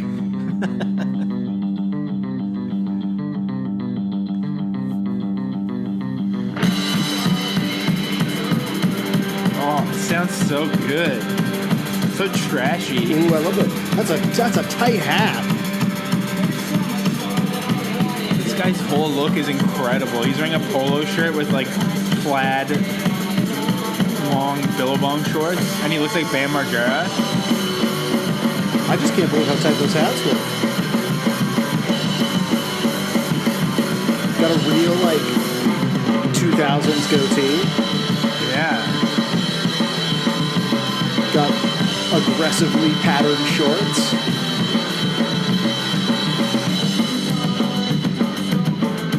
Doesn't he kind of look like Bam to you? Yeah, he's like, I'm not as worried for him, so.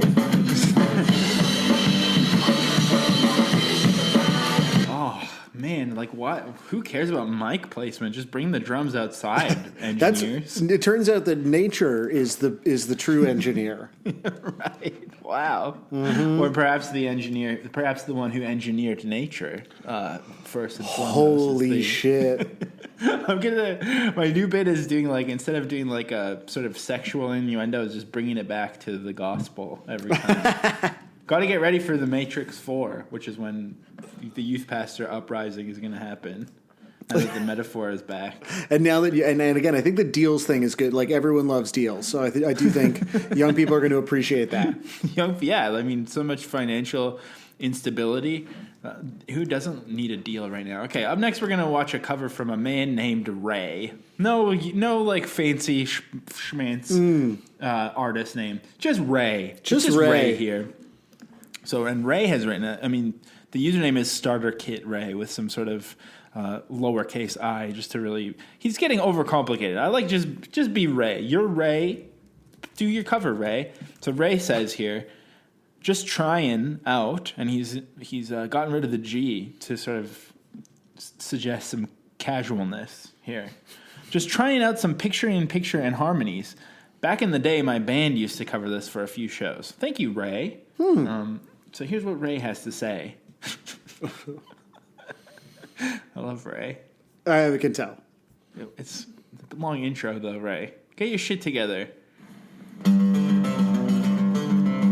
he's doing the bass line in the top corner, and he's getting ready to rock in the bottom. I think he's wearing a... Oh, Ray. I think he's wearing a Tron shirt. So sorry, it's over. There's so much more than I wanted, and there's so much more than I needed. This man... So sorry, it's on and on. Still I'll be gone. Ray is like... He has a goatee that suggests that he knows so much about golf. But he's also possibly terrible at golf, but he just like knows. But he's got all so the golf much. facts, yeah. He wears like golf tech clothing, I feel like. Like, you know that he gets a perfect swing, no resistance from that Tron golf shirt, I guess?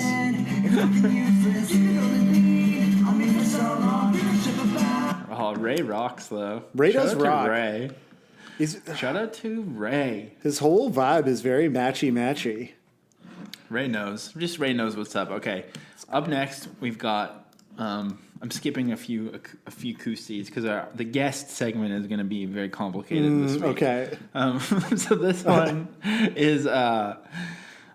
This is the last one here. To me, this kind of seems a bit emo sounding. So maybe not. I don't remember.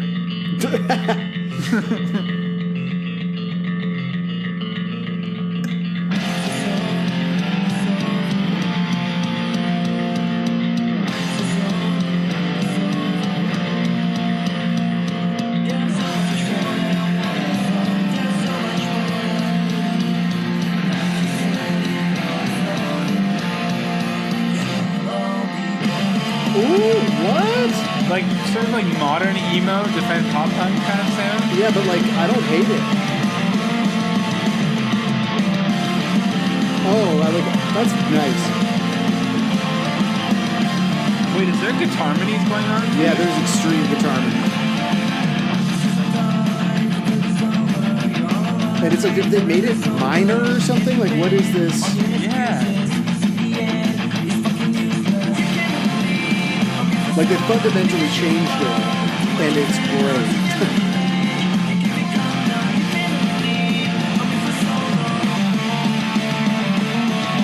It sounds like 2 albums ago, Sum 41 kind of. Yeah, where it's just yeah. completely lost. It's just the sound of a band that is completely lost. Oh. Just completely untethered from reality. I love it. Are they from Indonesia? Oh, are they? Yeah, the last one, Hero, I think, from Badung ID is that. Yep, there we go. Indonesia, Well, baby. go. Indonesia. Every time. Birthplace of pop punk. But for the true emo shit, we get to revisit this. I guess this is Growing Up Volume 1 compilation from Enjoyment Records. I think, is this the last one that we've not yet played on the column? Yeah, I think so, because like I own this comp. This is so fucking good, too. Hang on, let's see. Yeah, I guess so. We might have forgotten to play. Oh, no, well, obviously, Damn It. We're going to have to do an episode about Damn It one day. So I guess that'll be a thing. But this is the band Lions with their cover of Man Overboard. So this is this like super, super, super emo compilation where these bands cover Blink-182. And it makes me think back to like being a kid. And Yeah, does it remind you of something?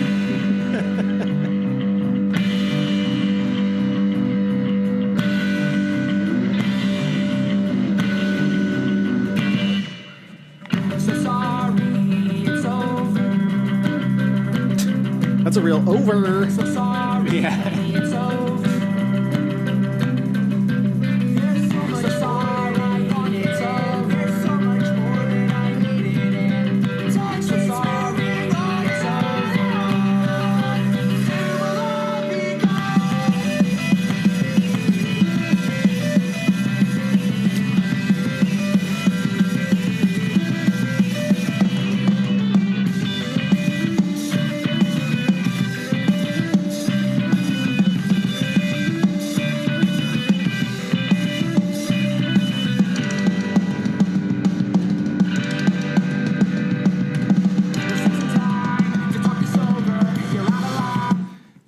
These people are obviously going way off the deep end, and it's like, if it seems corny now, in 5 or 10 years, it's going to seem unbearably corny. But at the same time, whenever I'm like on my Discover feed and somehow the algorithm serves me like some twinkle guitar video from someone in their bedroom, I'll watch that shit for hours. I love it. It's so good. I love the noodling. It's incredible. I don't know if it's like good necessarily. I think it's probably pretty damn corny, but no, it's great. I love it. It's Again, so I'd rather good. have the kids doing that, and I know where they are, than have them defending pop punk God knows where, getting into all kinds of trouble. That's true. Okay, up next we've got someone named Devin Wayne Montgomery, and there's just this lad here. He's got 2 different photos of himself Devin here. Wayne Montgomery? That's a fucking great name, bud. It's a good name, and just look at this guy. He's just he knew just that out there Devin being Montgomery himself. was not enough, and he could go further. And he dropped that Wayne on us, changed the game. My God.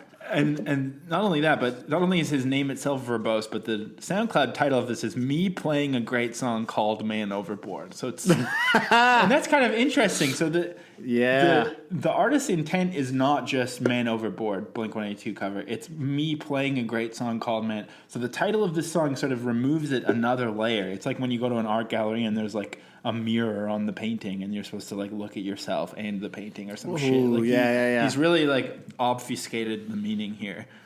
He says, call me a fanatic. I love recording though. I was never going to call you a fanatic, Devin Wayne Montgomery. I'm figuring out this little software with some easy songs. Definitely have been written though, and we'll have some demos up soon as I get a few things done. Still need a drummer. So shout out to Devin Wayne Montgomery. He used up all of his spelling skills on his own name, I think. I mean, think about how much you'd have to think about your name every time. It's true.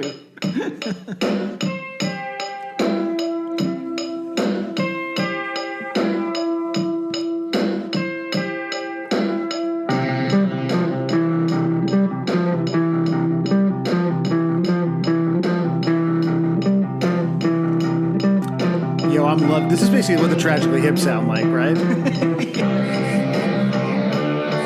Oh, there's some hard panning going on.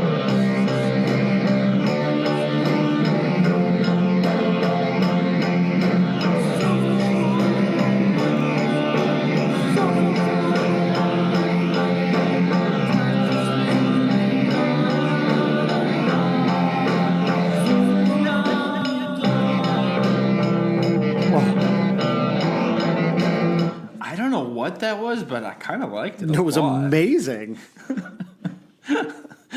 Yeah, wow, very good. Okay, we got to keep it moving here because this song goes deep. Actually, I believe you. This video, I was just kind of alarmed by how normally the videos, especially ones like this where it's a band on a stage for like a Christmas concert or something, with millions of empty seats in the front row. You know, the classic depressing video of what it means to play music. But usually there's like an intro or something. This one just like starts right with the action. So this is the Alec Robinson Band in 2011, and this is how the video starts. Wow. Okay, in situ. Exactly.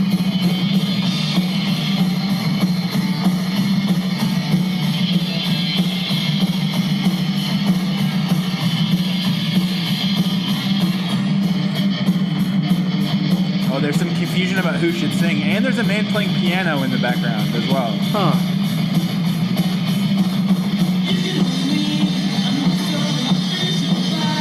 Okay.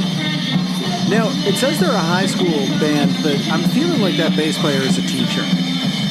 Yeah. There's a full beard. Also, a little too tall. Originally, we planned for Pomo, the bassist, to sing the Mark Hoppus part, but he didn't know he was supposed to. So I guess that's why Alec Robinson started singing halfway through. Sort of Pomo wasn't ready. Yeah, I see. Pomo, he's so postmodern, and that's why there's all this confusion about sort of since there's no meaning anymore. You know? Right, and I believe that's what the Alec Robinson Band was sort of trying to articulate. Exactly. Okay, this next one, I feel like this is like low key a viral video. There's 56,000 views. It was uploaded in 2006, and it's got more down likes than up likes. I mean, it just has all the makings of like a viral video. More what than what? The likes on here, there's more down likes than up likes on YouTube. I just never heard it referred to as down likes and up likes. I guess dislikes is what I'm trying to say, and likes. So, you were in a unique position to either like or up like or down like this video. Yeah, that's true. Mr. That's Hughes. what it's called now. Yeah, okay. I mean, even just like visually, you can tell that this is some shit, but it's like maybe it's either like Catatonic Youth's viral video or it's like Tosh.0. Then there's a fine line between the two. You know what I mean? Like sometimes we're laughing at people in a way that's more Tosh.0 than Catatonic Youth, and that's not the way you want to be. But that's a really interesting way of putting it, and I don't know what defines that line. Me neither. I think it might be to do with punching up versus punching down. Maybe no, not. But Catatonic Youth is still about making fun of like usually like. I don't think Catatonic Youth is punching up. No, but if it's like a jock doing it, and like it's like just like someone whose life has been handed to them on a platter, and they've squandered their privilege by making an ass of themselves musically. Well, and I will say this. Yeah, sorry, you weren't done verbalizing the differences here. Go ahead. You'll say what? Well, like I'm looking at this video, and so initially I was like, "Oh no, this is like people making fun of a couple of like frankly chubby nerds," and it's been playing in the background since you talked, and I was like, "Oh no, like literally this is the sickest. I can't hear it at all." But the kid who's like shredding and wilding out is literally the coolest person I've ever seen in my entire life, and so. I think you could watch this and punch down, but really, like, what anyone making fun of this video is doing is like clowning themselves for not being as cool as these kids. Precisely, it's almost how you approach it, and also, oh fuck, I lost my thought. I know. I think you're right. No, I know what it is. It's that ultimately the act of human expression is embarrassing. So that's a good starting point as well. Like this is no more or less embarrassing than the Fest video or any Fest video, to be Yeah. honest. No, absolutely.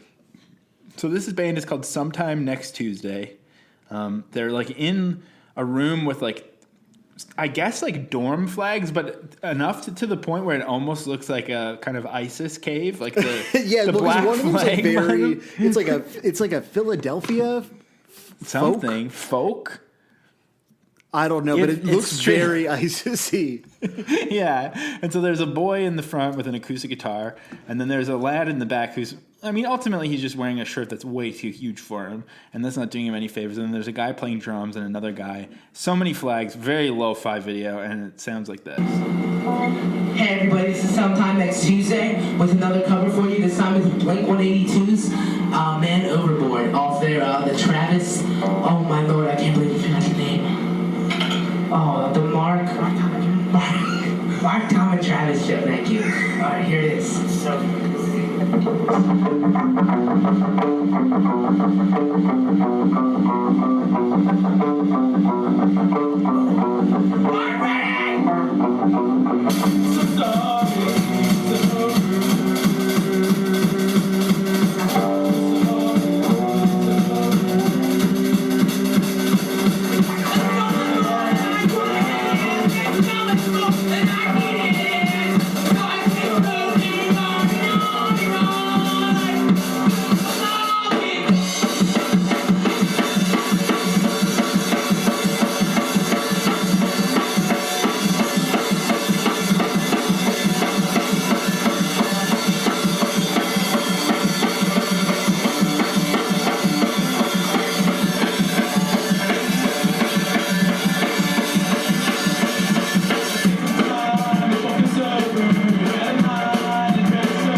This is so fucking good. Like, the thing about the kid who's doing the like kind of screaming voice is that you have to put this video on all the pod socials, because like he is shredding in a way that like makes him look like he's like a 30-year-old who's been in a hardcore band for the last 15 years. Like, he has such confidence and stage presence that is so directly at odds with what you're hearing. And his own vibe. Like, he's just like kind of like looks like an uncomfortable kid, and yet he is just like absolutely like got stage presence. Like, this kid is going to be a famous guitar player. It already is, because this video is old. Like, I want to know what happened to these guys.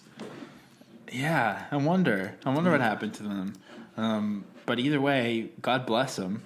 Great So kids. sick. So sick. I think this next one is almost more embarrassing because like these people are doing a sincere acoustic cover, and they seem to know what they're doing, and it's like very professionally shot. This is a band called Progetto 2005. It was uploaded earlier this year, and then there's like a girl with like, I don't know if that's a Yeti or something a bit more professional. That's a pretty nice looking mic. It has I like think that you just weird, think any mic that looks like a ribbon mic, you're like, and they got a blue Yeti.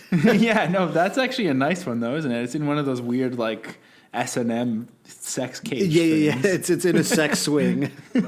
Yeah. And then I don't know, it's like very nicely shot. And then they didn't even like learn the lyrics or pull them up. Like they don't remember the lyrics at all. They got nice shallow depth of field. They both look great.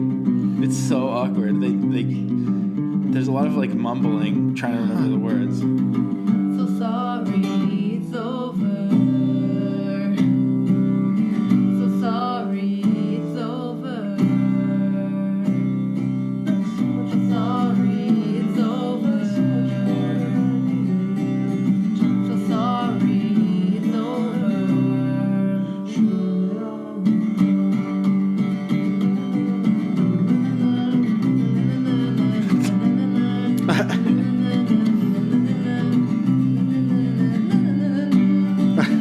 What the fuck? Why are they doing this? Simple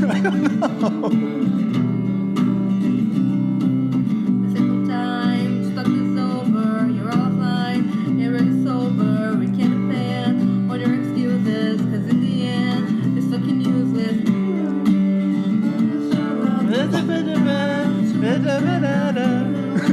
Weird. Like, just like, I don't know, just fucking printed out or Yeah, they've got look a at your- Wi-Fi poster on the wall behind them and just Google the lyrics at least. Yeah, there's clearly Wi-Fi in the studio. Incredible. And for some reason this is a trope because on this one they're also kind of just like singing the melody of the guitar. It's very strange. This is the Hey Buddies have uploaded this. I like the band name. Yeah, it's Hay. They're doing he's doing the devil horns with an acoustic guitar, and the other boy has a megaphone. Just two of the most annoying lads, I can guarantee. And to further prove my theory, here's their cover of the song. Dale, check out the song I got. Okay.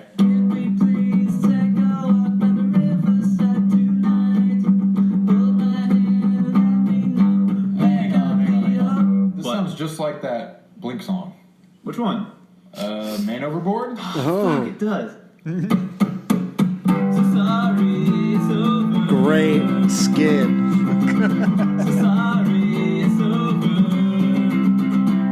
There's so much more that I wanted, and there's so much more that I needed, and time keeps moving on and on and on. Soon we'll all be da da da da da da da da da da da da da da da da da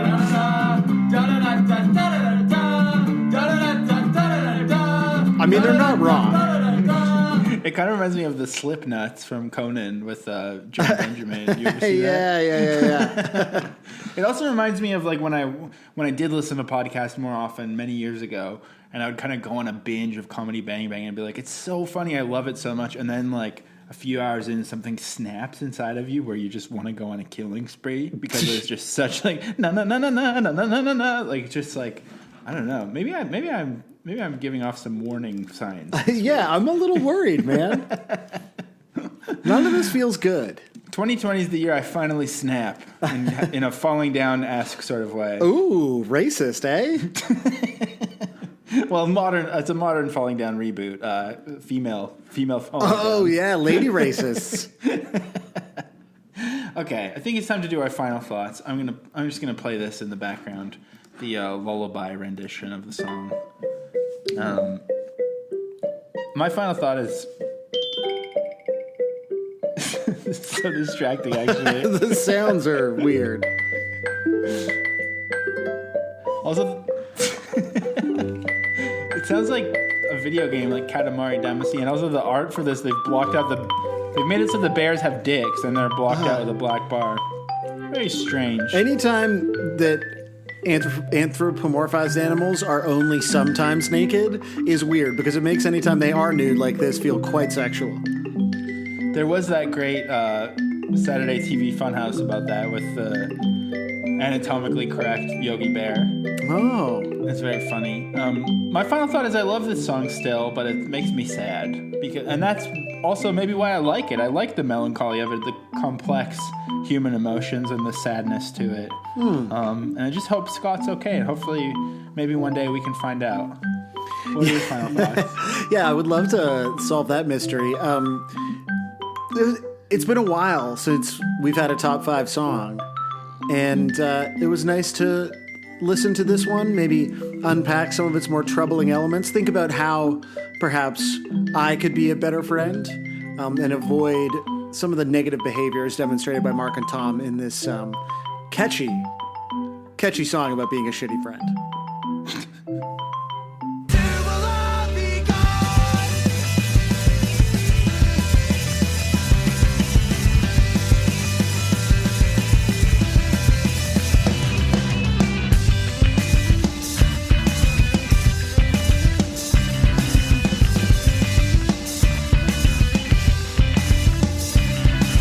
Welcome to Blink 155. I cannot believe we've actually managed to do this, but I want to welcome to the show for a guest segment, possibly my favorite member of the band. Welcome, Scott Raynor. Welcome, Scott.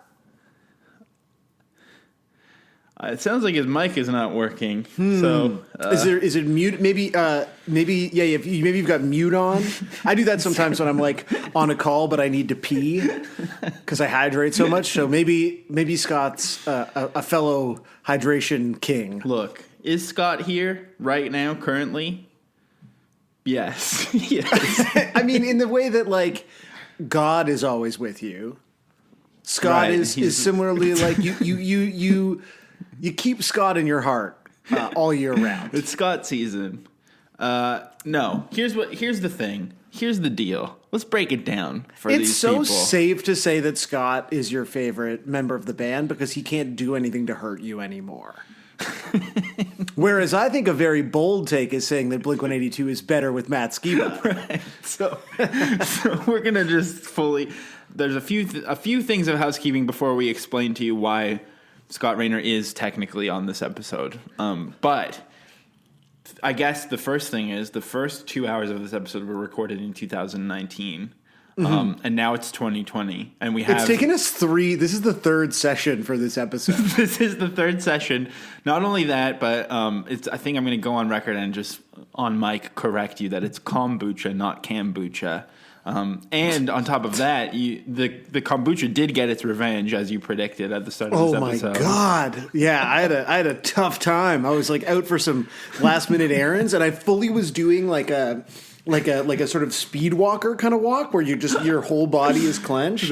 You got to be careful. That's how the long johns come to play. I know. And at one point I started to run, and that was a mistake. I kind of did 2 jogs, and I was like, nope, that's not gonna help anything. No distance has ever been greater in my entire life. I've had like 3 kombuchas since we last talked, and I'm feeling great. So. Your guts are smooth. I respect that.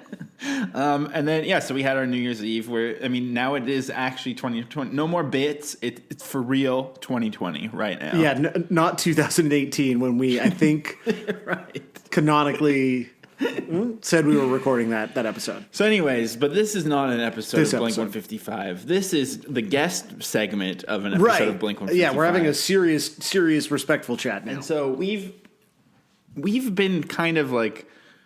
We've known that we could almost get Scott for a long time because Colleen Green is friends with Scott. And she kind of like, I think even told you like, yeah, I can help out. I can try to hook it up. And then I was also like kind of desperately messaging her being like, yo, can you bug Scott for us? And she was like, I will, but the timing has to be perfect, you know? Which, of course, respect. But then something else happened, which is that Scott Raynor had quit the band The Wraith that he was in, the like teased hair death rock band, which I have on good authority that he had initially joined by replying to a Craigslist ad, which is just like the cutest thing ever. I fucking love it. He's so cute. He's such he might be the best member of Blink-182. So he had quit, but then The Wraith signed to Southern Lord Records, which is kind of crazy to begin with. That's and then sick. He rejoined. He's probably like, oh man, I want to be label mates with Baptists and whatnot. So I'm going to rejoin. Don't we all? Don't we all? So he's back. Scott Raynor's back in The Wraith, first of all. The Wraith is like plugging the shit out of their new album. I think they even tweeted like, we'd like to appear on some podcasts. And then that's where this guy, Gabe in the Nation, stepped in. And he sent me a whole bunch of screenshots of him talking to them, but he sent them in the wrong order, and it's very confusing. But basically, he has a guitar company called Royal Guitars, and he said to The Wraith, I will build you a guitar if you get Scott to go on Blink-155. And obviously, they were into that. I mean, who doesn't want a free guitar? Yeah, I mean, that's a significant payment for appearing on a podcast. And then like, because I was trying to figure out, like, why did The Wraith all of a sudden write me back so quickly? And it's because they wanted that free SG knockoff is what I believe they were looking into. But I think Gabe had said Scott had to appear on phone. I don't know. Anyways, they gave me. So there are caveats. So are they getting the guitar? I don't know. It's kind of up in the air right now. Yeah. Also, like, I just gotta. I think before we move any further, I gotta like re-emphasize how bizarre of a band for Scott Raynor to be in is The Wraith. I mean, it's former members of the peace punk group Lost Tribe. Like, this really brings Blink into like some fucking teased hair. Like, actually, the one thing I did want to say about my New Year's Eve was going to Catacombs for the last show ever. There it was like all D-beat bands, but I haven't been like that deep in the belly of punk in quite a few years, and I love that punks have stopped just dressing like 80s movie villains, and they now just look like a Taschen coffee table book of punk. I feel like I'm in a photo essay. It's so good. So I love that. And that's kind of the vibe that the Wraith is. I mean, they're like that kind of band. So they're about to release an album called Gloom Ballet on Yes! on Southern Are Lord. you kidding me? With Scott Raynor drumming. I mean, let's just listen to a little bit of the Wraith. Is one of the people in this photo Scott Raynor? No, I think that's an old photo, but... Okay, because I was like trying to figure out in what way he had aged. No, like he hasn't. That's the funny thing. He looks exactly the same as before. Like that's the incredible part. He just looks identical. He looks like Scott Raynor, but then I mean, the Gloom Ballet was recorded by Pucifer guitarist Matt Mitchell and mastered by the guy who mastered Tragedy and Arctic Flowers and From Ashes Rise records. I mean, Scott Raynor is ultimately the coolest. This is what the race. Scott Raynor like. does look the fucking same. Oh my god.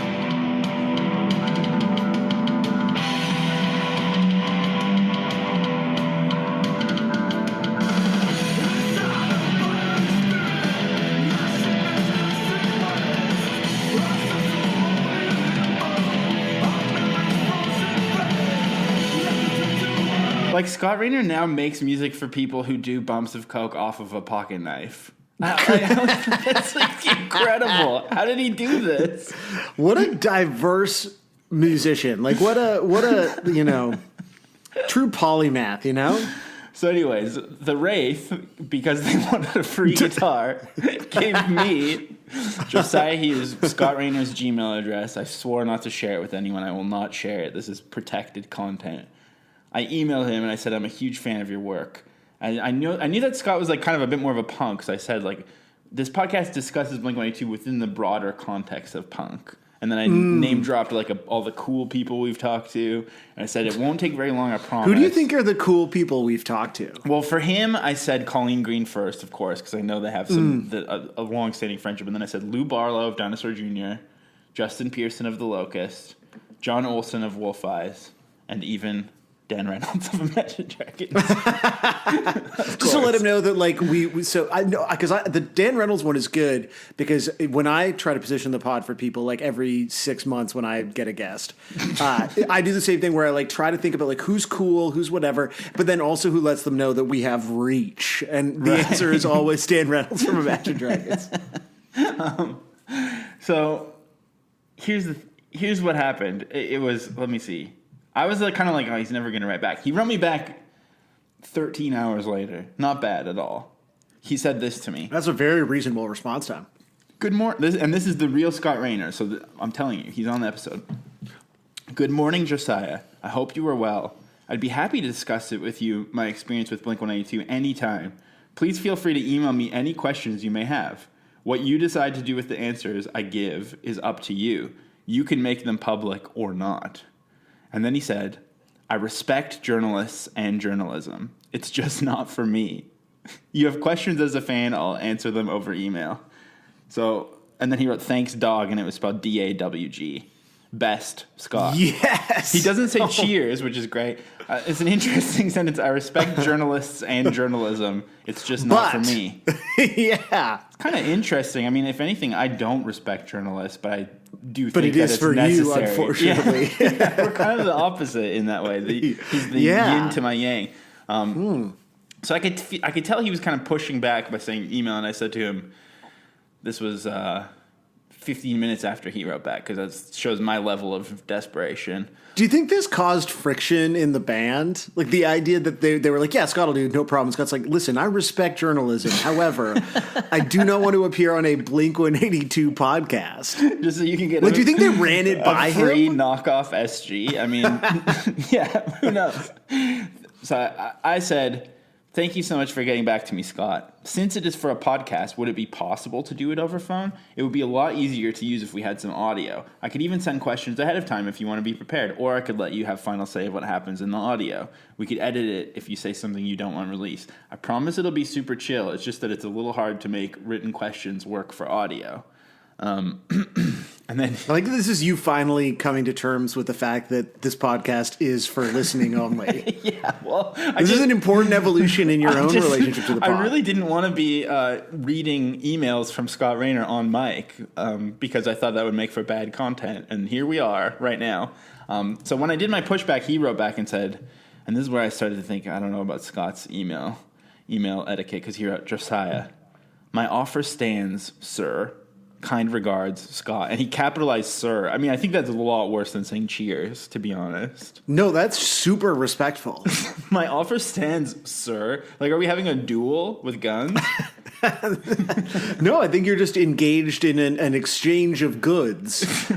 Knock up SG for email answers to questions about Blink-182. So, I gave up. It's a barter, really. Yeah, the bartering, he won. I emailed him questions. Scott Raynor, the barter bastard. The barter bat. So I emailed him questions, and unfortunately, he not only because remember in his first email he said I'd be happy to talk about my time in Blink-182. Well, I decided to do a mix. I do remember that. I was like, okay, Yeah. I get one shot here with Scott Raynor. I need to give him a mix of like hard hitting questions and sort of fun questions, and he really used the fact that it was emailed to his advantage. So the first question. How did you get into music? What was your introduction to punk? I said to Scott Raynor. And he said, I just do. Always did. The first punk band I liked was the Misfits. So I guess, I think what he's saying is he was always into music. Misfits, I guess, explains the career trajectory now into being like a bullet belt punk guy. You know? Yeah. I also, I kind of like the idea of the mantra, I just do, I always did. Like in relation to anything, like it has a real like just keep living energy to especially it, which I appreciate. Sort of changing the conjugation of everything. Like how, that's the thing. How did you get into music? I just do, always did. Like yeah, right on, bro. Okay. Like I understand the sentiment. And then I said, how did you develop your style as a punk drummer? You have a very distinctive style with a lot of urgency and intensity. We love it. And he said, thank you. We love it. You fucking ass kiss. Thank you. I play fast for fun, he wrote. So that's good. And then I said... Don't we all? So far, this is very relatable. Of course I'm going to kiss his ass. I fucking love Scott Raynor so much. I play fast for fun is also... I feel like everything he's saying is like a real... He really does seem like a D-beat guy, actually. He kind of just seemed like... I feel like I'm talking to the NFC fan accounts. We play fast for fun. And then I was like, okay, we're easing into it. So I said, when you were in Blink, were you worried about the idea of selling out? According to Wikipedia, you were hesitant to sign to a major label, or is that a myth? And he opted to just delete that one when he replied to me. So then the next question was, what exactly happened when you parted ways with the band? Was it their decision or yours? And that one also was strangely absent from his reply email. Have you listened to Blink-182 since parting ways? Do you have any thoughts on the newer material with Matt Skiba? You forgot to answer that one. Have you ever spoken with Travis Barker? No answer. Do you keep in touch with Mark or Tom? No answer. If you could go back and do anything different, would you? No answer. How did you end up playing in the Wraith?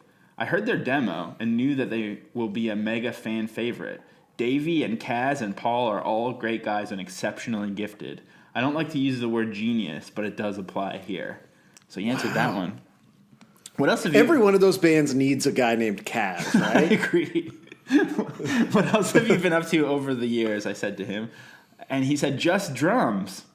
And then finally, what kind of music are you into? Sorry, was there an exclamation mark there? No, just a period. He's not an exclamation mark man. Okay, because you sort of... yeah, just drums, sir. Yeah, I was kind of emphasizing the sort of the... I want to say like efficiency of that being a sentence with a period. It's almost like just drums. I mean, I would like, say it like that. Just drums. When I've watched old interviews with Scott, he does give off this vibe of just being very kind of blunt and not. I mean, I think I've always been able to see that he respects journalism, but it's not for him. You know. Yeah. But also, this doesn't really. Nothing about this or his persona back then in videos really fits with the narrative that he was like this wild party animal who was ruining Blink-182. I don't think. But yeah, I mean, even like, and again, look at his face. Like, the man has not aged. This is not the face of a guy whose life has been ruined by the ravages of alcoholism. Yeah. Like, he looks like a fit California boy. I know. Okay, finally, what kind of music are you into these days in terms of your own listening habits? And he said, I like the Ramones and Colleen Green. She is the greatest songwriter of our time. No exaggeration. She doesn't seem to know, or she knows and pretends not to. Probably the latter. That's how it finished. So if nothing else, us speaking to Scott Raynor, like Scott Raynor's sort of whole vibe is just like having a conversation back and forth with Colleen Green via email and interviews and whatnot. But to be honest, I mean, we were always saving this song for Scott Raynor, and I was a little disappointed. We did, like, this, technically, we got him, right? Like, that's fair to say. I mean, I think we can put him in the episode title. We got Scott Raynor. These are answers. What is having some... What does it mean to have someone, Josiah? Wow. To have and to hold? Yeah. And I believe we are now legally married to Scott. We've consummated our relationship with Scott. But no, I was really, like... I was just thinking we need to have Scott Raynor on the pod, like audio-wise. Oh, right, yeah. Again, I think we've had a lot of things happen on this pod that were not audio, and so given that, actually to sort of return to my earlier critique of your occasional visual approach to this show, I would say that this is in keeping with a long-standing tradition in the Blink-155 universe of having very important elements of the show not be audio. Right, that's true. But whether it's stuff you and I are talking about in the chat and not sharing with anyone listening, or it's like some sort of deviant art or a video that we're sort of seeking to describe. And so in a sense, I mean, this is no different than any of those other elements that are sort of consistent throughout all the episodes. Having said that, I really do think that as much as I joke that I don't care about our fans, I care about them enough that if I'm going to put Scott Raynor in the title of the episode, there's going to be audio from Scott Raynor. And so what are you going to put? So since this happened, I've kind of gone completely off the deep end, contacting people from all over the world named Scott Raynor. There's a Scott Raynor who runs a heli skiing company in Alaska. I've been trying to get in touch with him, contacting their customer service and whatnot. Kind of just been contacting anyone with the name on Facebook, but fucking thanks to Mark Zuckerberg, it goes to their message requests folder. And most people don't know about that, so they never look at it. And then, I mean, you must check your message requests folder sometimes. Once a year, it's a delight. I will say, similar to just sort of with what you're saying, my biggest problem with Facebook is the fact that it makes it so hard to track and find people. Exactly. That's certainly Facebook's biggest issue. Well, it does, because none of these guys are smart enough to check their message request folder. They could be having the time of their lives going on a podcast about someone else with the same name as them. So there is one who runs a heli skiing company in Alaska. I couldn't get him. Then I found one. There's a Scott Raynor who's like kind of in the correct demographic. I mean, also you can really find out literally everything about people. I think I accidentally found the real Scott Raynor's phone number, and I was like, I'm not going to touch this. This is too far. But I mean, just like 45 minutes on searching on Google, I found every Scott Raynor, what they do for a living, where they live and stuff. But there's another one that's the exact right age, and he ran an alcohol company called Distroya. So it's like Distroya, and it's some sort of like fake Jägermeister kind of drink. But it looks like the alcohol industry was not kind to Distroya, and none of their accounts are active, so I couldn't get them. And so in my desperation, I mean, this has been months in the making, this episode. In my desperation, I kind of just like sat down the other night with Skype open and just pulled up the white pages and started calling people named Scott Raynor. And so fortunately, we do, after numerous failed attempts and dead numbers and answering machines, I did get through to one Scott Raynor. I'm not going to tell you where he lives or anything about him, because I think he probably doesn't want it that way. But so without further ado, here is my interview with Scott Raynor. Scott, it's for you.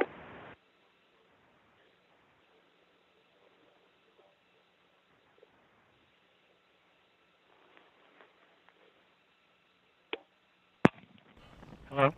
Hi, is this Scott Raynor? Yes. Hi there. I'm actually calling with a strange request. I'm doing a podcast, actually, about the name Scott Raynor, and I was wondering if you could just talk for maybe 2 minutes or so just about your name.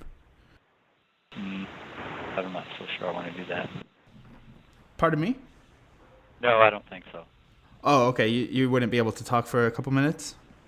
Right. I would not. Okay. All right. Thank you.